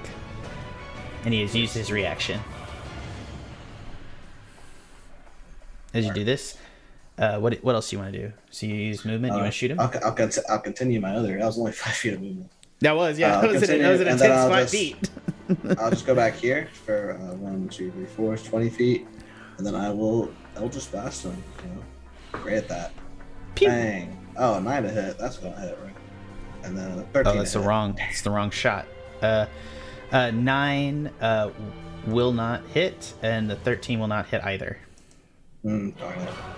That is rough, man. that's That's the a case. +6. That is rough. Sorry, man. I'm gonna move up, put him right here. So I got 5, 10, 15, 25, 20, 25, so I got 25 movement. And Sikes will be here. I'm trying to mark him with my eyes. Make sure I keep him in line of sight. And that'll be it. Okay. Savannah, it is your turn.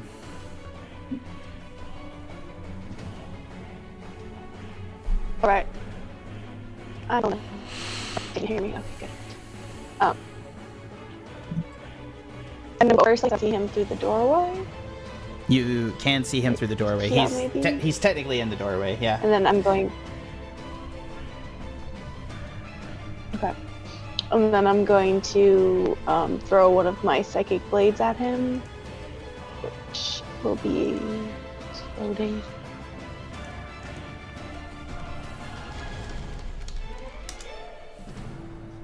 So slow to load. 21 to hit. 21 will hit, thank God. And that'd be terrible.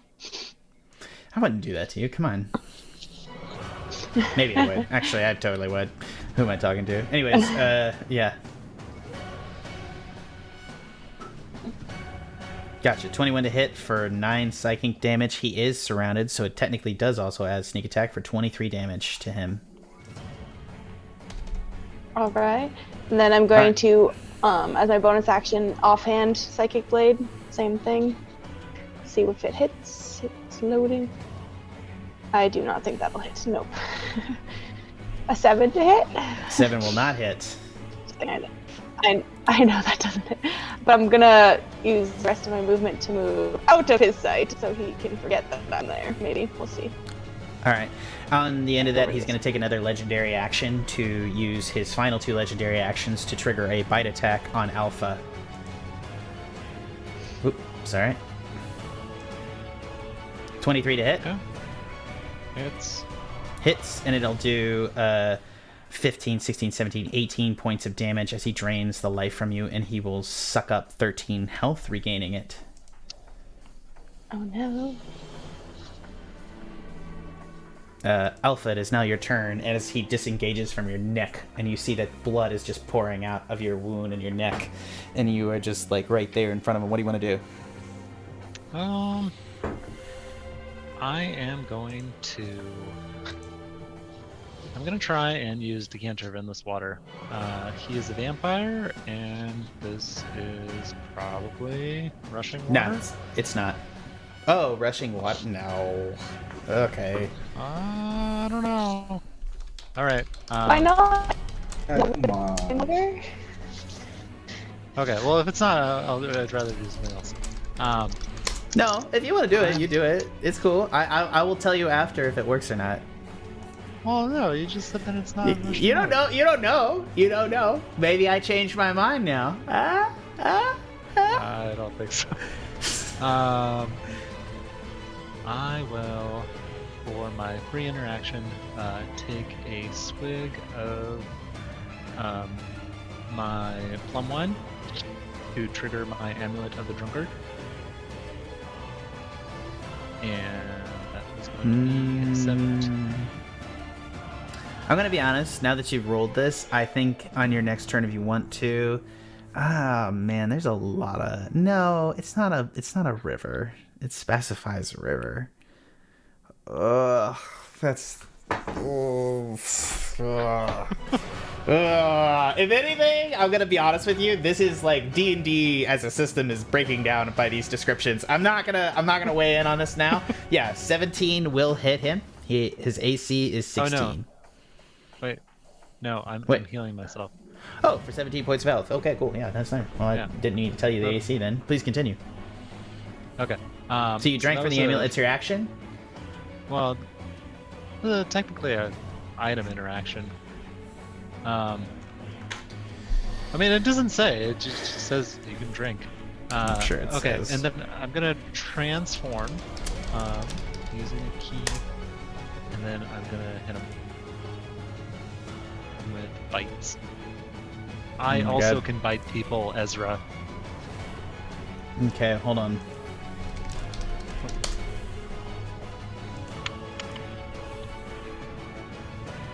That's the first one.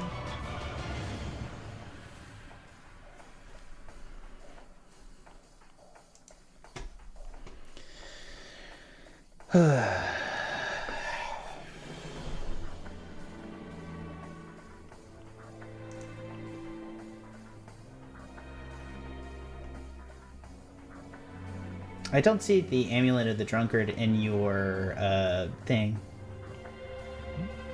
It's not in your inventory. Yeah, it is. It is custom item number 4 down. Sorry, 5 down, just after Pipes of Haunting. Oh, custom. There we go. Hold still one. While wearing it, you can regain. Drink a pint of beer, ale, mead, or once the amulet is destroyed. Yeah, no, you have to take your action to do this. A whole action, or is it bonus action? Whole action. Whole action. Oh. Well, no. Karina, you're looking at bite. Oh. Similar. It's similar. I mean, I would let you bonus action, but you're not going to use, like. I guess I'll let you potion. All right, you can drink a potion with a bonus action, so I'll let you do this with your bonus action. So use your action, but you're not using a bonus action too. Okay. All right, fine. I won't heal. I'll just transform and bite. Okay. Okay. First bite is a crit. I will plunge my teeth into his neck and see how he likes it.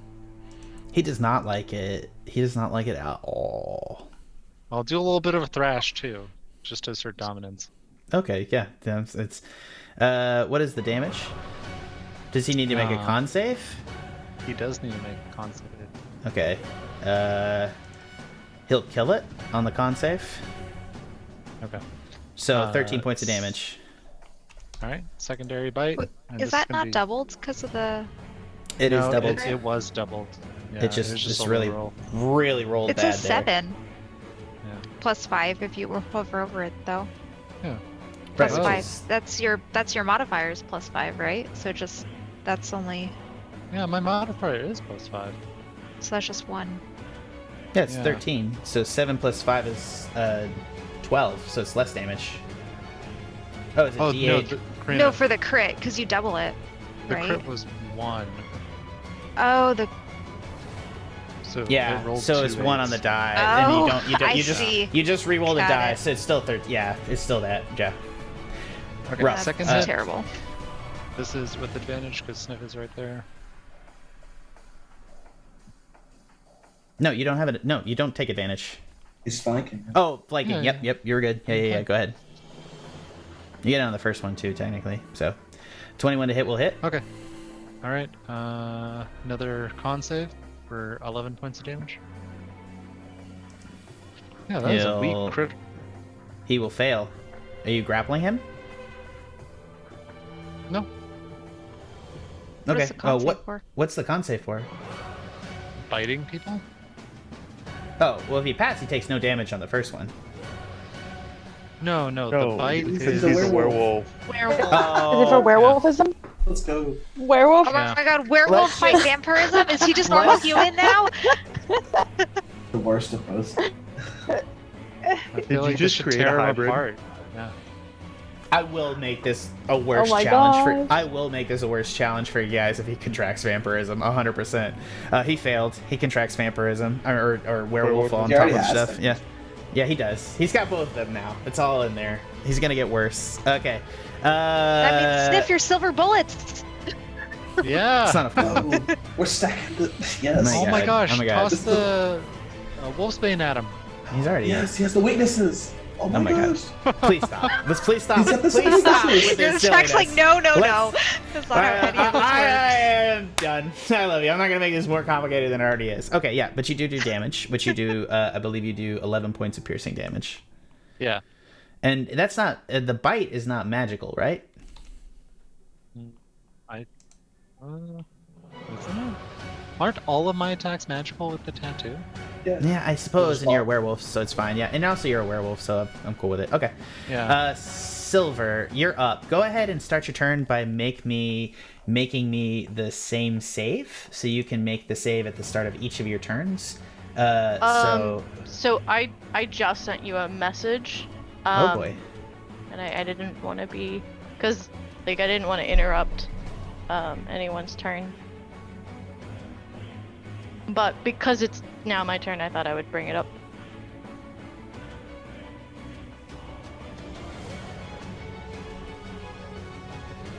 My apologies.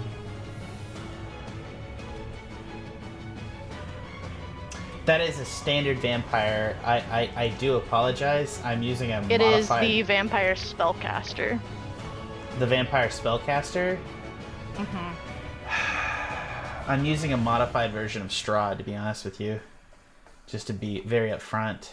Which does not include that. I'm looking through here. Give me 2 seconds. I'm open to the idea, like, but I... Effect itself. Otherwise, the effect lasts for 24 hours until the vampire is destroyed. To the target, it can repeat the saving throw. Yeah, I'm sorry. I'm sorry, Silver. It's fine. But he's That's still just- the target of my spirit guardians. As per the spell, when I cast it, the target remains unaffected, and I cannot change the target. So he is still a target for my spirit guardians. That's true. So he will trigger that on his turn, and the coffin will as well as the start of his turn. But I was going to be honest with you. I was going to give you a chance to save and keep your turn if you want to, because Yes. I'm going to be honest with you. As rules, Strahd can just attack and bite you and doesn't trigger shit, which is like I modified his stat block for this fight. That's a 22. So, yeah, you're saved. You're good. All right, let's move past this. Is that my action? I will allow you to take your turn. Okay. Next up will be the Necrocore, and then also Ezra. Yeah. Yeah. Well, Spiritual Guardians is still up. So, eat shit and die again. We are holding that spell. What do you want to use your action for? I'm gonna give you a free action here, essentially. We are going to... Oh, nope, just joking. How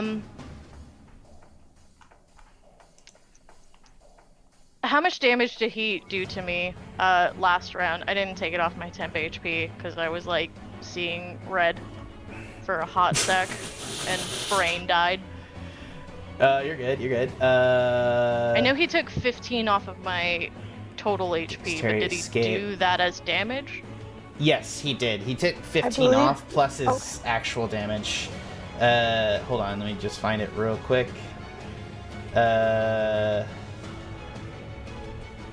I believe it was 6.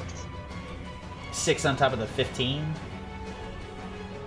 It was like 6 on the one side and then 15 on the other I side. remember A6 for the bite. Yeah, I think it was 21 total, if I'm not mistaken. It's a big chunky hit. Okay, that's fine. He only takes 6 points off of my temp HP. Damn. And he just reduces my max HP, which is like not the worst thing ever.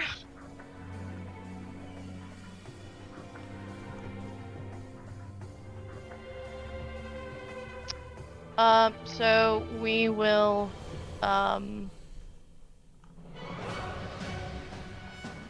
Sorry, I was half prepared for this, as you can tell. Lads. You're good. You're good. We'll just do like a spirit. You were thinking the charm effect through in your mind. I know what's happening. It's fine. I get it. I've just had an interesting week. You're good. And I feel very vicious about stuff. I'm just gonna, I am going to cast Spiritual Weapon next to him. Gotcha. Wait. Yeah, go ahead. That's what I'm gonna do. Go ahead and mark in the space bonus action? and bonus action, correct? So go ahead and make the attack. Yup.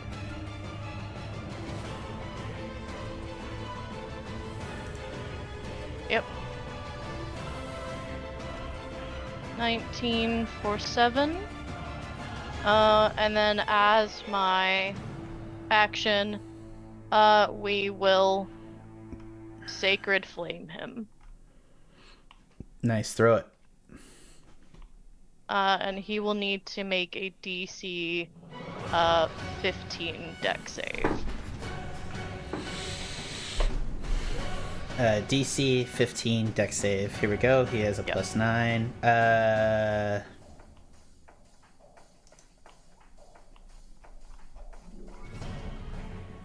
12, but he'll burn a legendary resistance to make it. Wow, over a cantrip. Come on. Nice. Why not? Over a cantrip. He's got 2 more. I will let you know that he has 2 more. But that's it.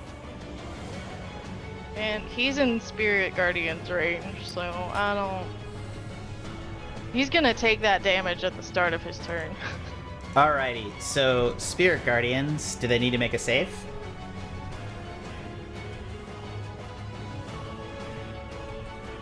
Yeah, it is save for half. Save for half. What's the sorry, I apologize. What's the No, you're fine. What's the save? It's a wisdom save. Wisdom save. Alright, the Necrocore is gonna make still inside the range, it's gonna need to make the save as well. 23, so the Necrocore will save for half damage. What's the half of the wisdom of 8. the Spirit Guardians? 8 for the Necrocore. Perfect. And then he is going So to I don't make... know if that's doubled. It's radiant, right? Yeah. Ignition, immunities, resistance, necrotic acid. Not for the it will be for him, not for the Necrocore, because it's just blood. Okay. Just unholy Just 8 blood. then. Apparently. Yeah, okay, so he'll take 8. Yep. Does the Necrocore go on his turn? Is that like... The is it an Necrocore's- entity that... The Necrocore's turn is now. The Necrocore got a 10 on initiative and he got a 24, which means that the Necrocore was at the bottom of initiative and he was at the top. So opposite ends, but they're essentially together because they're at opposite ends exactly. It's sandwiched all of you guys between them. So the Necrocore is going to take its turn now as it takes it. It's going to do a couple things. It is going to use an ability called Rejuvenation. It'll regain 2 health. Very sad. That was a very big die that it just dropped the thing. It is going to use an ability called Blood Puppeteering. So the Necrocore is going to extend out and flow into the red squares of the room. You must, it's going to go say, Sniff, you must make a DC 14 Constitution saving throw.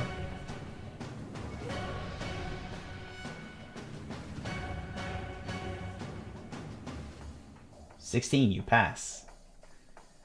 Yay! Alright, nothing happens to you, but then it is going to reach out and do a pseudopod attack. The floor will explode around you with a 23 to hit. Sniff. Yeah, 23 misses. Sorry. Just kidding. It hits. I was being a bitch. Sorry, I'm gonna be honest. I'm gonna Can defend you confirm that 40 hits? I know. Does a 40 get your God. AC? I am going to defend every DM on Earth. We're really not trying to be a bitch. We just ask it out of habit, okay?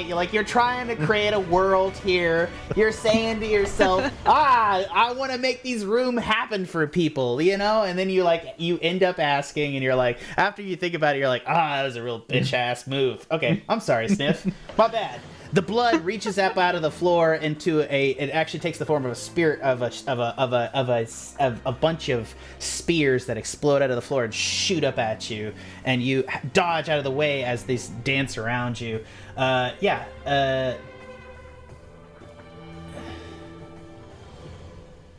Okay, yeah. As it hits you, it's going to infect you with the blood. Oh, actually, yeah. Make a Constitution saving throw. It hits you for 7 necrotic damage. But Again? Also make a DC 14 Constitution saving throw. Easy. 18. You're fine. Don't worry about it. Something bad almost did not happen.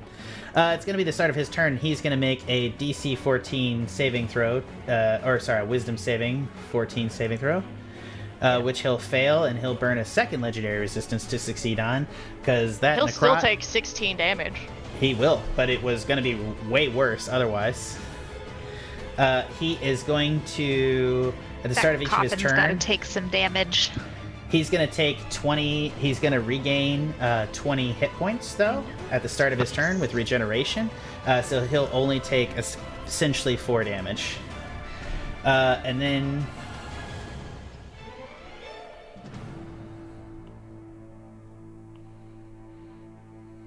Dramatic.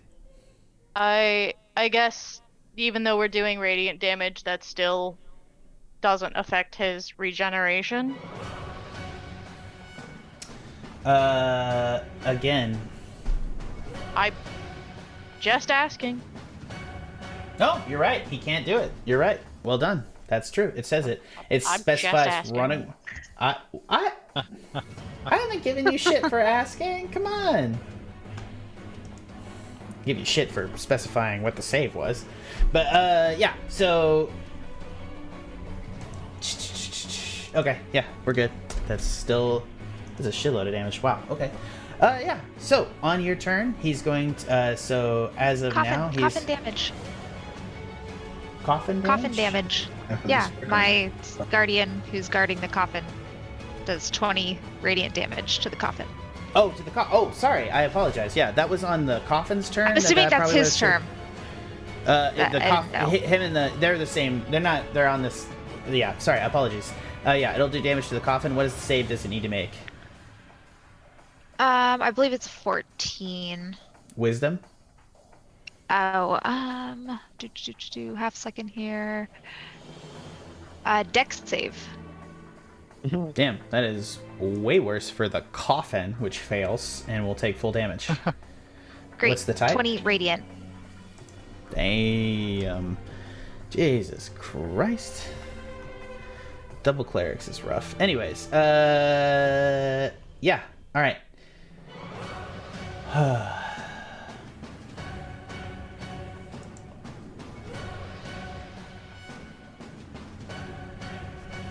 Okay. He's going to do a couple of things. First off, he is going to...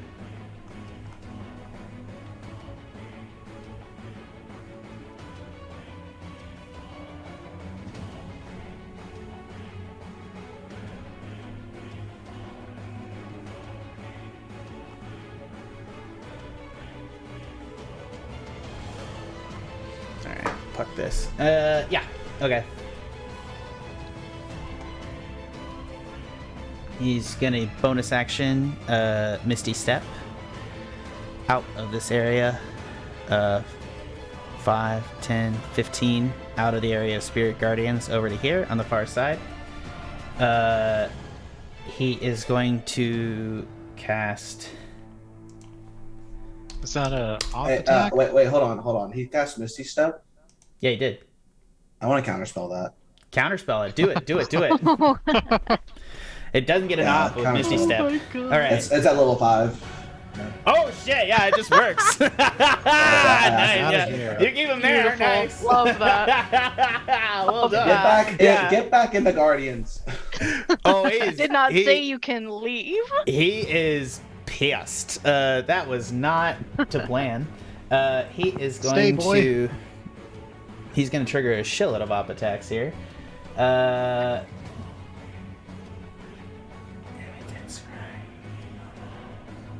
That's what he gets for cosplaying as a dog. Asleep. He is going to. All right, he is going to cast Children of the Night and summon a bunch of Bonejamins. He's going to summon 7 Bonejamins or wolves, which I'm just going to make a copy of his because I'm not going to make this super difficult for myself around him. 1, 2, 3, 4, 5, 6, 7. And they are going to go off. They're going to get their own initiative order. I'm going to roll a d20 for their initiative real fast just to see where they are in the order. That's a wow! That's a crit fail. They will go after the Necrocore at the end of all this. That's fantastic. Perfect. So that's action, bonus action. Yeah, he's going to use his movement.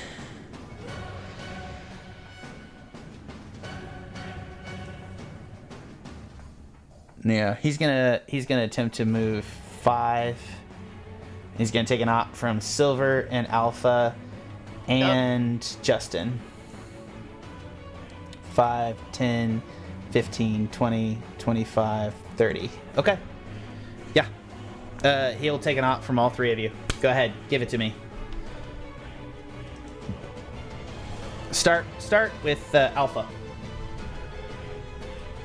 This is with advantage, right? Yeah. I mean, Oh, because yeah, of yeah, Sniff. Yeah, 100%. You're gonna get. You're both alphas. All of you are gonna get advantage. 22 will hit for 22 10 to bludgeoning. Cool. Sniff, go. Yeah. So, do you have disadvantage at close range with your gun? No, I don't. That's right. Okay. Oh, you're clawing. That's right. Yeah, it's op attack. Yeah, So it's yeah, op attack. 13 will not hit. Oh. Silver.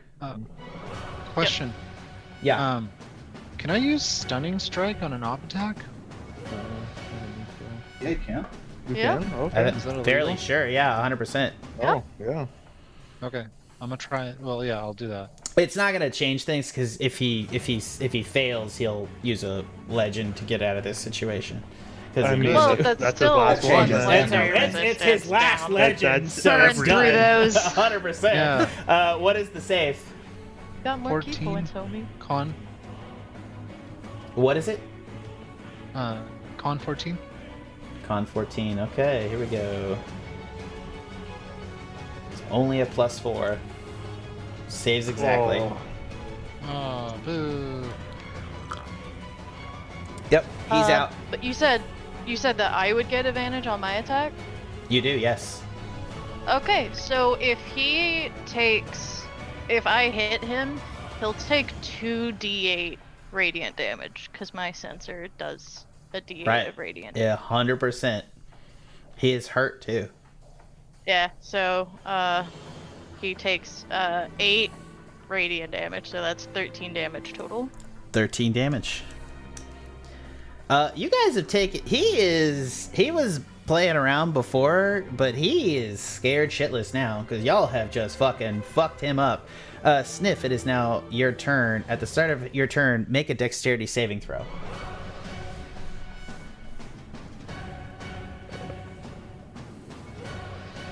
Ooh, 10? 10. You fail. What do I fail? The red floor that you on explodes upwards as it attacks you, doing 13 damage. As it does 13 necrotic damage, as it creates a bunch of spears that shoot up at you and attack you. So as long as you are on the red floors on the start of your turn, or you enter it, it's going to do damage. Oh, okay. It hasn't come up till now because you guys haven't been on red floors. Okay, I'm gonna take a step over there. Yep. And I just want to say this. So I was looking at my E&O, and it states that while attuned, I gain +3 to attack and damage rolls, but it's not actually adding it to the hit DC. Yeah, it may not Like be. It depends. yeah. Sorry, it may be a broken part of the gun. That's totally possible. Yeah. What's So tell it me what makes the it a what tell me plus- tell what's your total to It's a- hit? It's a +14 to hit. Okay, that's It only shows up as an 11. Oh. I love you, man. I think it actually is adding. I'm sorry. I did the math because I'm proficient with it, so it adds another D3 or +3 and it's a plus my it's a dex, plus which 3. is 6. Oh yeah, it's a +3 weapon. Yeah, no, it's a 14. Fuck, it's that high. Yeah, shit. Yeah. Go ahead, roll it. Okay. I'm gonna knock shot Ezra. Okay, I'm gonna be honest with you. This could be the end of this right now.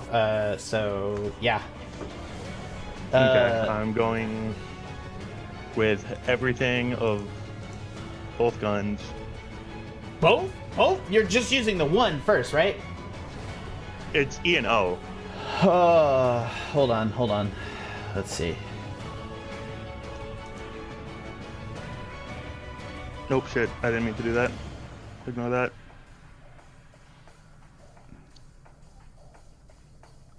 Because it says you can choose to discharge all barrels at once and deal in a single attack the damage of however many chambers are loaded up to a maximum of 6d10 and 6d8. On a miss, the gun is damaged and I take the damage instead. Oh, yeah.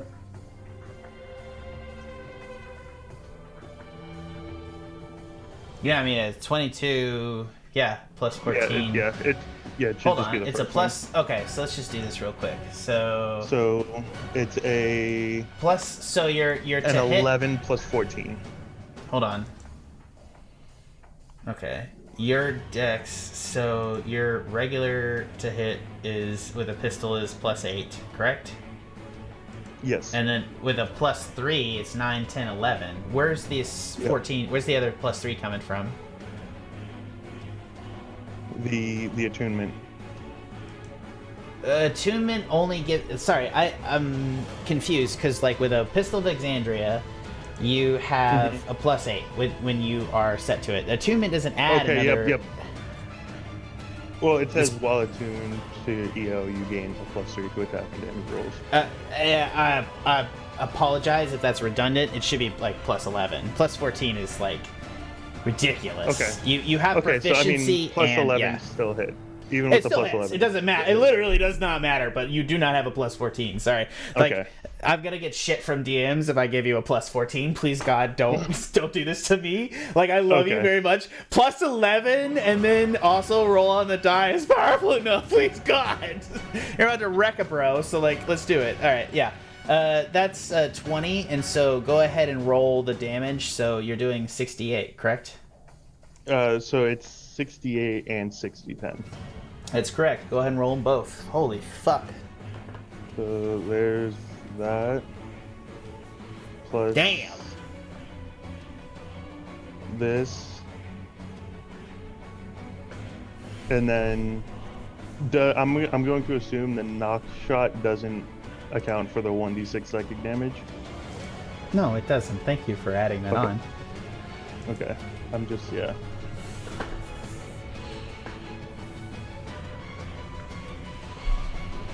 So that's 63 damage. Yeah, you do 63 damage, and Ezra sinks against the wall as all 6 barrels of your gun explode outwards and take him in the chest, and he throws back. And it looks like the blood is attempting to repair him, but he is sinking to the ground, very hurt. Sniff, that's your turn. Liv, it's your turn. Well, I get 2 attacks per action. Oh, Jesus Christ. Yeah, you do. And Nox 1. You're going to need you to use your bonus action to reload your gun. Yeah, I'll do that.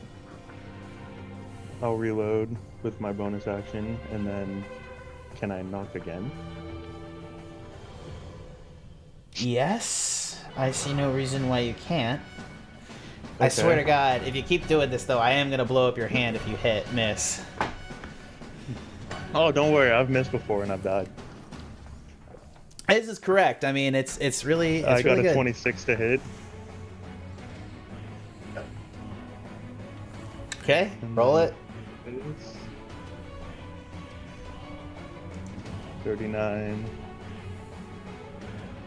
and 28. So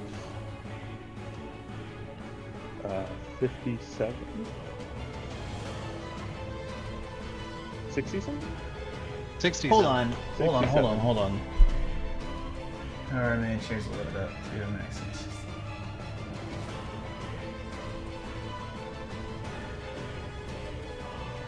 Yeah. That takes a sizable chunk out of him. He is not dead by not very much. He's gonna end your turn, and he's going to use a legendary action to use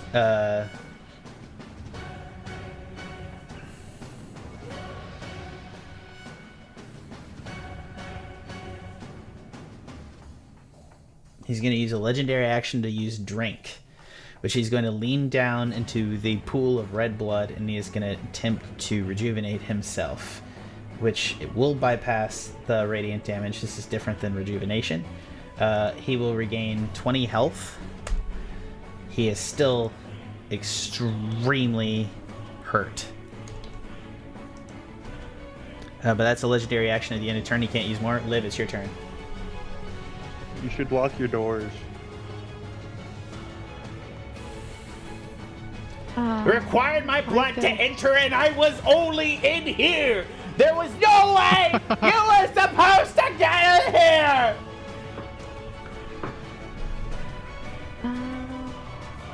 I was really hoping that Sniff would just kill him, because I don't have a great way of dealing To with be it honest, here. I'm actually genuinely shell-shocked about 120, 130 damage he just fucking did on his turn.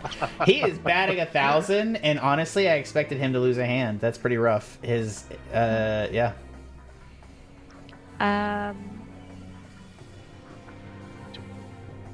I guess I will... No, I'm not good at Guiding Bolt. Not doing Guiding Bolt. Yeah, you always fail at Guiding Bolt. Now is But the this will be the time. But this Yeah, will be the stakes are time. high. You missed 100% of the shots you never take. Yeah. I can't believe you made knock twice. I need to make everybody have 25 AC from now on. I will instead cast a spiritual weapon at 3rd level. Just as good. Right next to him. You can't see him. I can move 5, 10, 15. Can I peep around that way? Yeah. Great. I'll do it right here. That is, where is it on 15, here? 20. It's 60 feet, so. 3rd level. Where is it on here? Oh, there it is.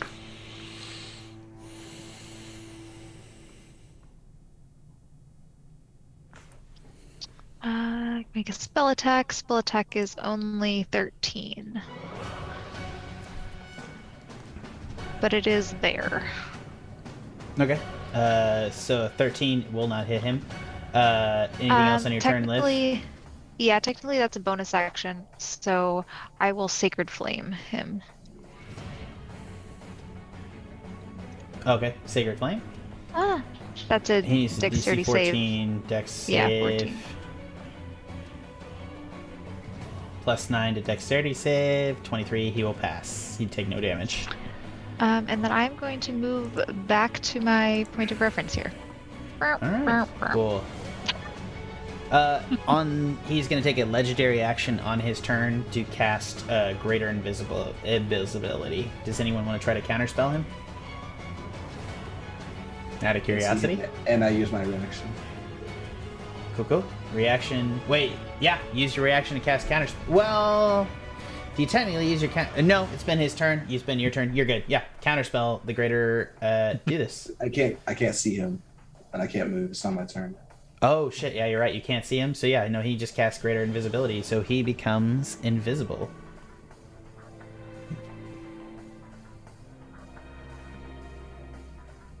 Yeah. Next up is Sikes' turn. I will go back to my spot here. Try to peek where he was supposed to be. Realize he's not there. And then I'll fireball it.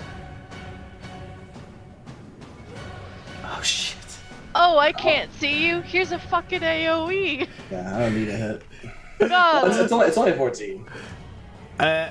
Oh, is it Amazing. 14? Okay, it's Dex 9, so it's a plus 9. So I'm gonna be honest with you. With 36 damage, I mean, it's magical damage. So I'm gonna be honest with you guys. This could clear him out right here. You ready? He needs to make a save. Nat 1. 15. He saves. He'll take half damage at 15 plus 3, which is 16, 17, 18. Yeah, he's hanging on to He'll life. have to make a con save though, right? For Why? invisibility? He's gonna live him. Oh, you're right. Yeah. No, this is it? It's a concentration. Yeah, concentration of 1 minute. Yeah, he'll make a con save. It's DC 10. Oh, he needs to beat what? Half 15, 16, 17. Oh yeah, 10. Yeah, he needs to beat a 10 for a con save. He's got. One can dream. He'll make it, but he's still invisible. All right, I'll back up this way. Yeah. Savannah, you're up.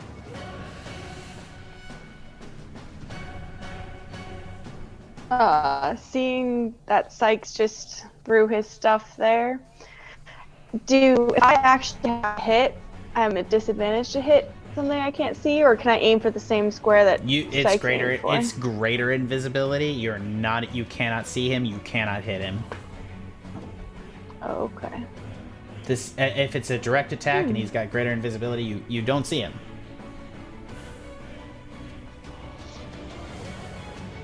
So if you have an AoE effect, you can get into the general area because like he can't move from that spot. So I think it was particular for how that setup worked. Shut the doors. He can't get out. I don't want to shut in our friends. I'll Just locked in there with them. All don't do of that. these guys are wolves that are going to attack at the end of the order on these bros Oh, okay. here. They're So I all can going to attack get hit by the spirit wolves. guardians, aren't they? They will. Yeah. Hell yeah. Yeah, they will. Absolutely. I don't know that I can do anything useful. A pack of wolves, you say? They are. Alpha I'm directs not- them. That needs an alpha. Animal handling Yeah, check. animal handling. So, You can make an Yes. animal handling check. I will say it's probably like a 30 to do it. I mean, 20s are passes, right? No, if Nat you 20. crit, I don't care. What? Crit does not mean you automatically win alpha. I don't skill I love checks. you. non-skill checks. I don't think I can literally do anything, so you can move on. I mean, you can attack the dogs. You could You can attack the wolves. Yeah, 100%. Okay. And get crit and get probably crit damage from it with or sneak attack. I'll hit the wolf that's closest to me. Oh, nope, I won't. It doesn't hit. So, my end of my turn. I mean, you can do an offhand attack to throw a dagger if you want, or with bonus. I thought I had to hit first to throw another one. Not if you take the attack, you can bonus action. It's only if you don't. If you use your action to do something else, you can't bonus action Okay. attack. 13 to hit. That will hit exactly their armor. Oh my god, I rolled so many ones. 17 damage will take out this wolf next to Sniff. Which is, you can actually target anyone you want if you want to, but like, it's enough to kill any of the individual wolves. Yeah, that's the one I was targeting. Yep. Yeah. Savannah flings the dagger over his shoulder. A psychic blade comes out and throws over Sniff's shoulder and buries it into the wolf there, and he dies. Anything? It's action bonus. Do you want to move or anything else, Savannah?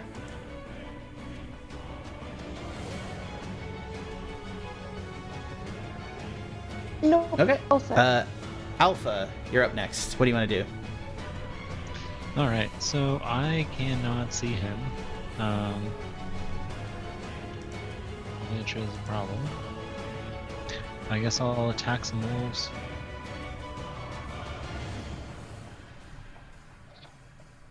Let's see, I am transformed, so I can bite them. I am going to... not flanking anyone. I'll attack this one, the one that is directly to the left of me. Gotcha. Go ahead and roll a damage. 2 bites.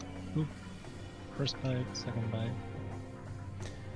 bite. 17 to hit and 15 to hit for... Both will hit, and that will kill him. 20. Okay.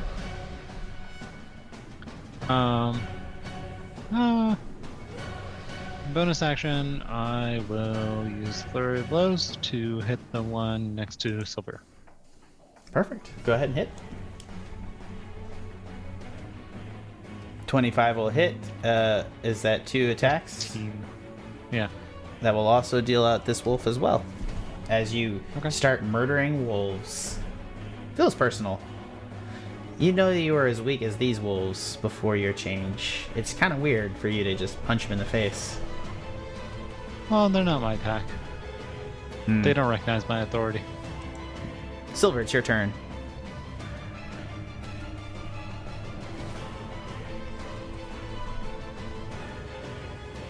Silver, did you hear me? Yeah, I did. Sorry, I was just looking over my spells. No, you're we're good. just You're good. gonna- I just want to make sure you hear me. You know, sorry, my bad. Yeah. No, you're totally good. I appreciate it. Yeah, so we're gonna make this pretty easy here.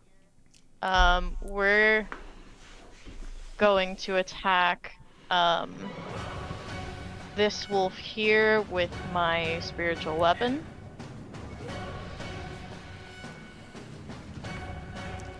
Go ahead. As a bonus action for a 19 for 4.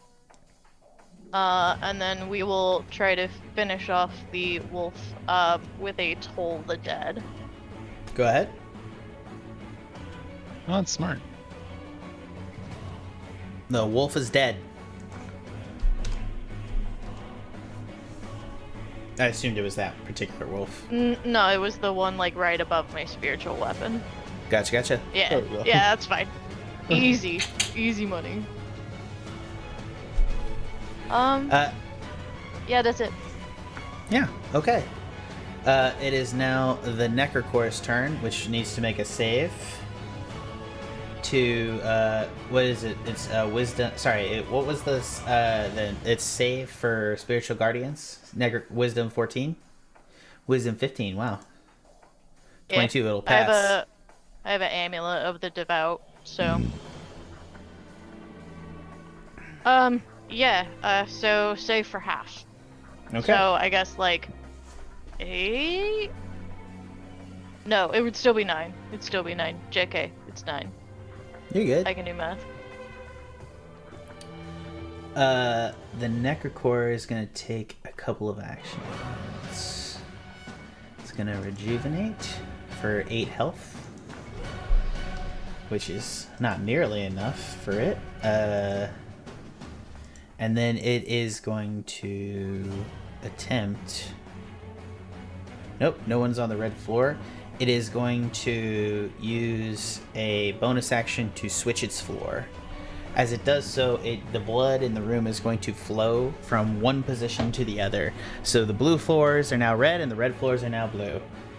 So you are now on, if anyone on top of the existing blue floors in the room, it is now considered under the Necrocore and you will have to make a save at the start of your turn. It'll then make a necrotic bolt attack. Oh shit, it's gonna summon a thing. It's gonna be 26 to hit on Sniff. No, it's not. What's you doing? I am using my Sentinel at death's door, which negates a crit. Ooh. Wow. Let's go. That is cool as shit. Oh, that's a cool ability. So it'll just do 16 damage to Sniff then. Yeah, whatever the not crit damage is. Right. I'm just double checking. I want to make sure I get this right. Yeah, 2d8 plus 3. It's a 5, 8. Yeah, 16 damage. Just 16 to Sniff, not plus 11. So it is 16 versus 27. So yeah, much better. Thank you. That's the Necrocore's turn. Next up in the order is the wolves. Okay. Alright. What save do they need to make on inside Spirit Guardian? Silver. DC 15 Wisdom. Alright. I will let you choose. Do they each individually save, or do we make one save for all of them? There's only 3 of them. I say we roll for all of them. Perfect. Let's go. They only have a +1 to wisdom. They fail. Dead? They're all dead. Oh, world damage. No, you actually. It's what's 19. the damage on it? Yeah. Goodbye. All of them are dead. Nice. Yeah, so that's their turn. They don't get an attack, and it is now his turn. He has taken radiant damage, so he cannot recharge. So he is going to 10, 15. Enter your spirit. When he enters the Spirit Guardians, he needs to make a save, correct? I believe so. Let me look though. What is it, a wisdom what? It is a wisdom. 2 seconds. He's calling me. 1 second. Sorry.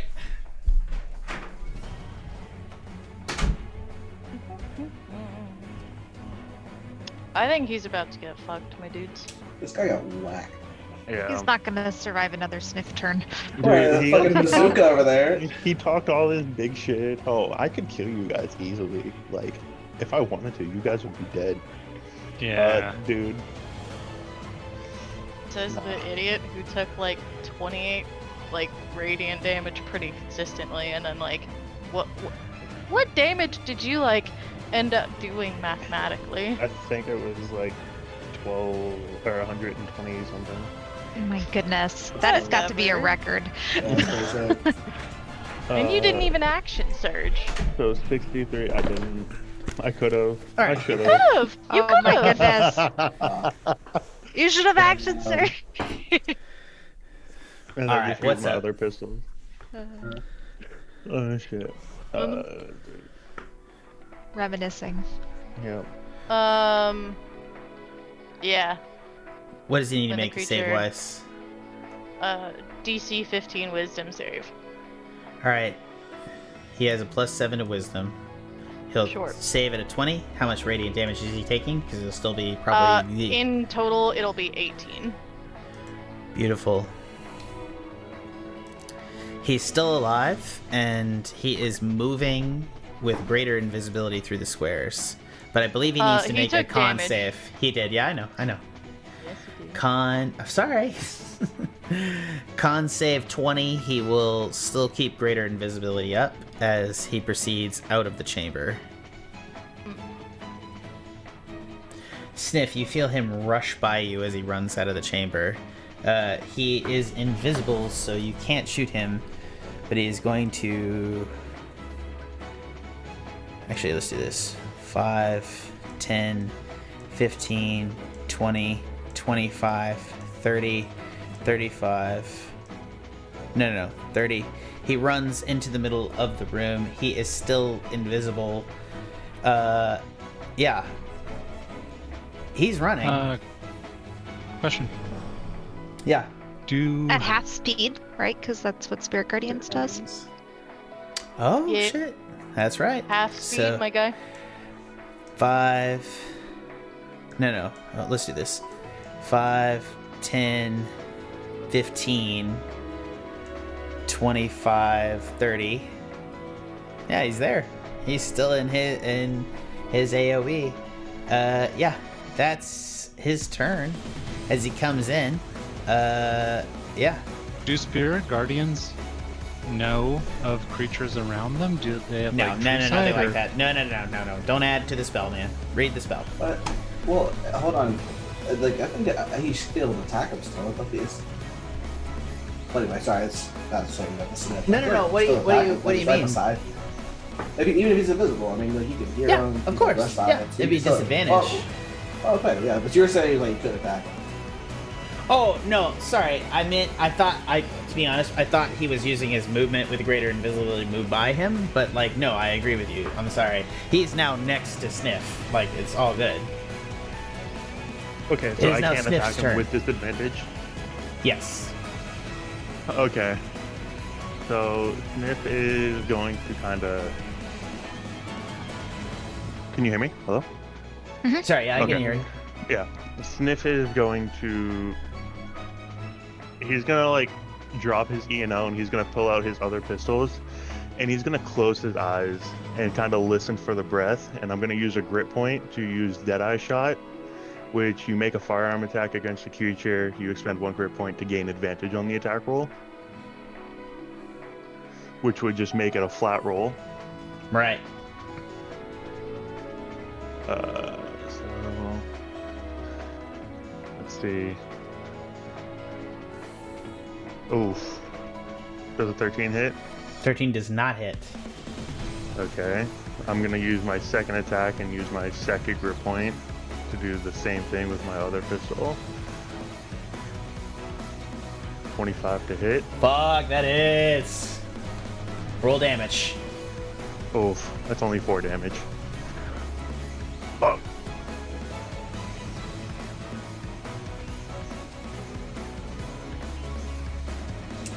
He had 2 points of health when he ran into the field.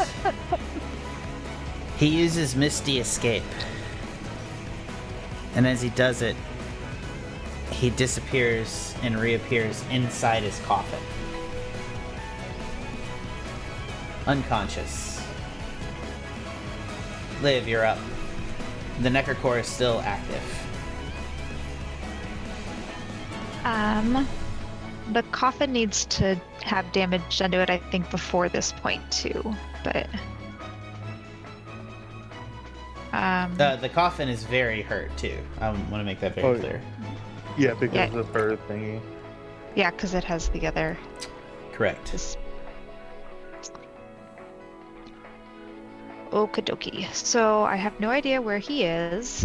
I wouldn't have seen him or felt him do that. I saw Sniff shoot him.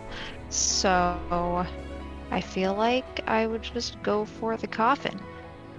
That's all I got. So, whoops, I don't mean to draw a circle. I will move over and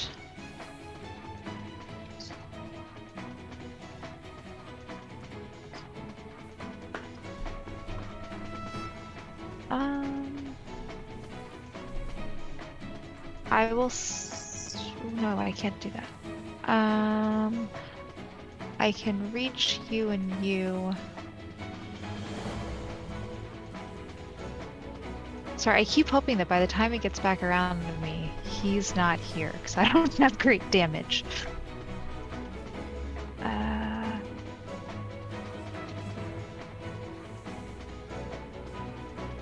Well, I'll do my bonus action first, I guess, and yeah, I'll move my spirit weapon over to here. 5, 10, 15, 20, and it'll hit the coffin. So we'll start with that. Where is spiritual weapons? 23 to hit. Why is that only... It should be 3d8, because it's a level 3 spell. 23 to hit. So spiritual weapon is really weird. It goes up 1d8 every 2 levels. Yeah. Not every level. And it's like the stupidest thing ever. What is your spiritual weapon, Liv? Oh, well then I feel like I would not have upcast it. It would have been cast at the regular. Because if it's a I level have 2. It appears to have been cast at a 3rd level, is what it says.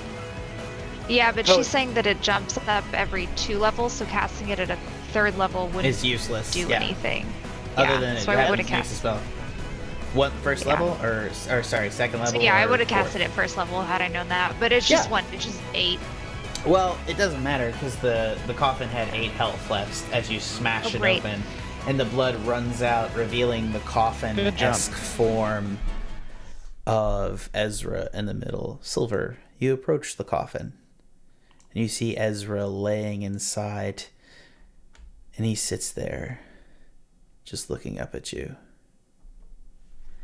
His coffin, like... Oop, that is not the right vibe. Sorry. Maybe move on to the other floors. I will when I control my character. You can control it, can't you? You can do whatever you want. Well, I just mean like your narration.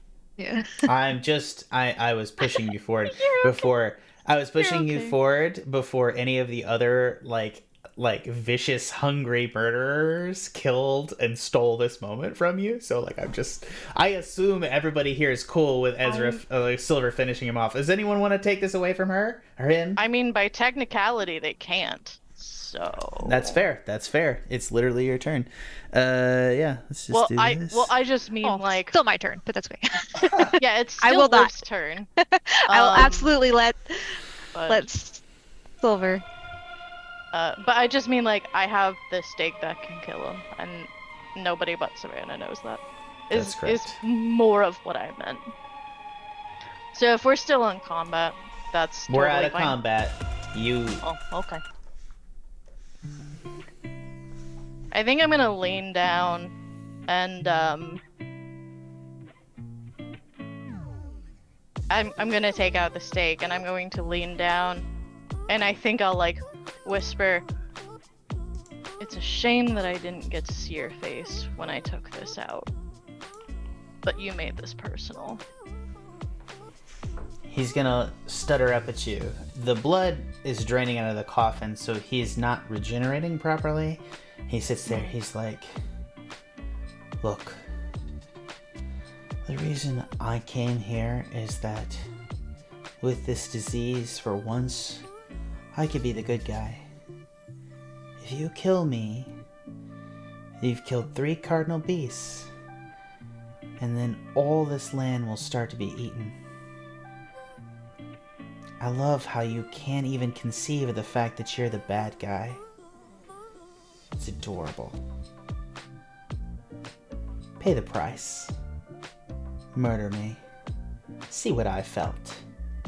See how complicated this world is. Want and desire and need. I'm sorry I failed. I'm sorry I ate that child. I really am. I didn't want to. I just needed it. I'm so sorry. I'm so sorry. He whimpers in the coffin. I know. But nothing can be done now. Even in Revon, I cannot save you. And, yeah, Silver will... Before he does, he's going to look at Ezra, but you can still save 1 life. Do you know how vampirism works in Revon? If you kill me, she's free. It's good to know you. This is all about upgrading, I guess. You fucking asshole. Can I tell if he's lying when he says Insight. Go ahead. Kody Insight. will be free? That is a With 12. With a 12, you believe he's telling the truth. Okay. I grieved you, and I hope you know that. And with that, I think Silver's going to give Ezra a second quick death. He rolls his eye. He dies rolling his eyes.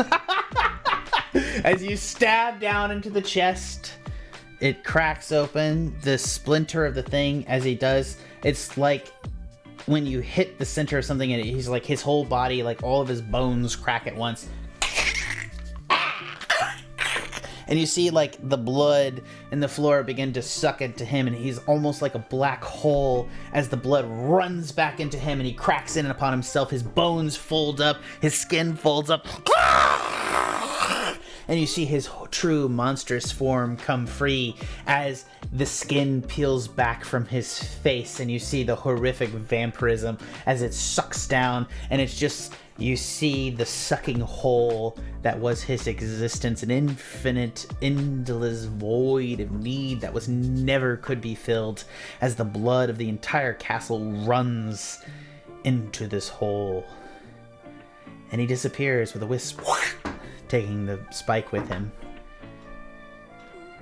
And the third... He dies off screen? I mean, we saw it happen. What do you mean? What do you mean? I just described his death to you. What are you talking about? Game of Thrones. Just disappeared. Vaporizes Until we see a after body. death. Yeah.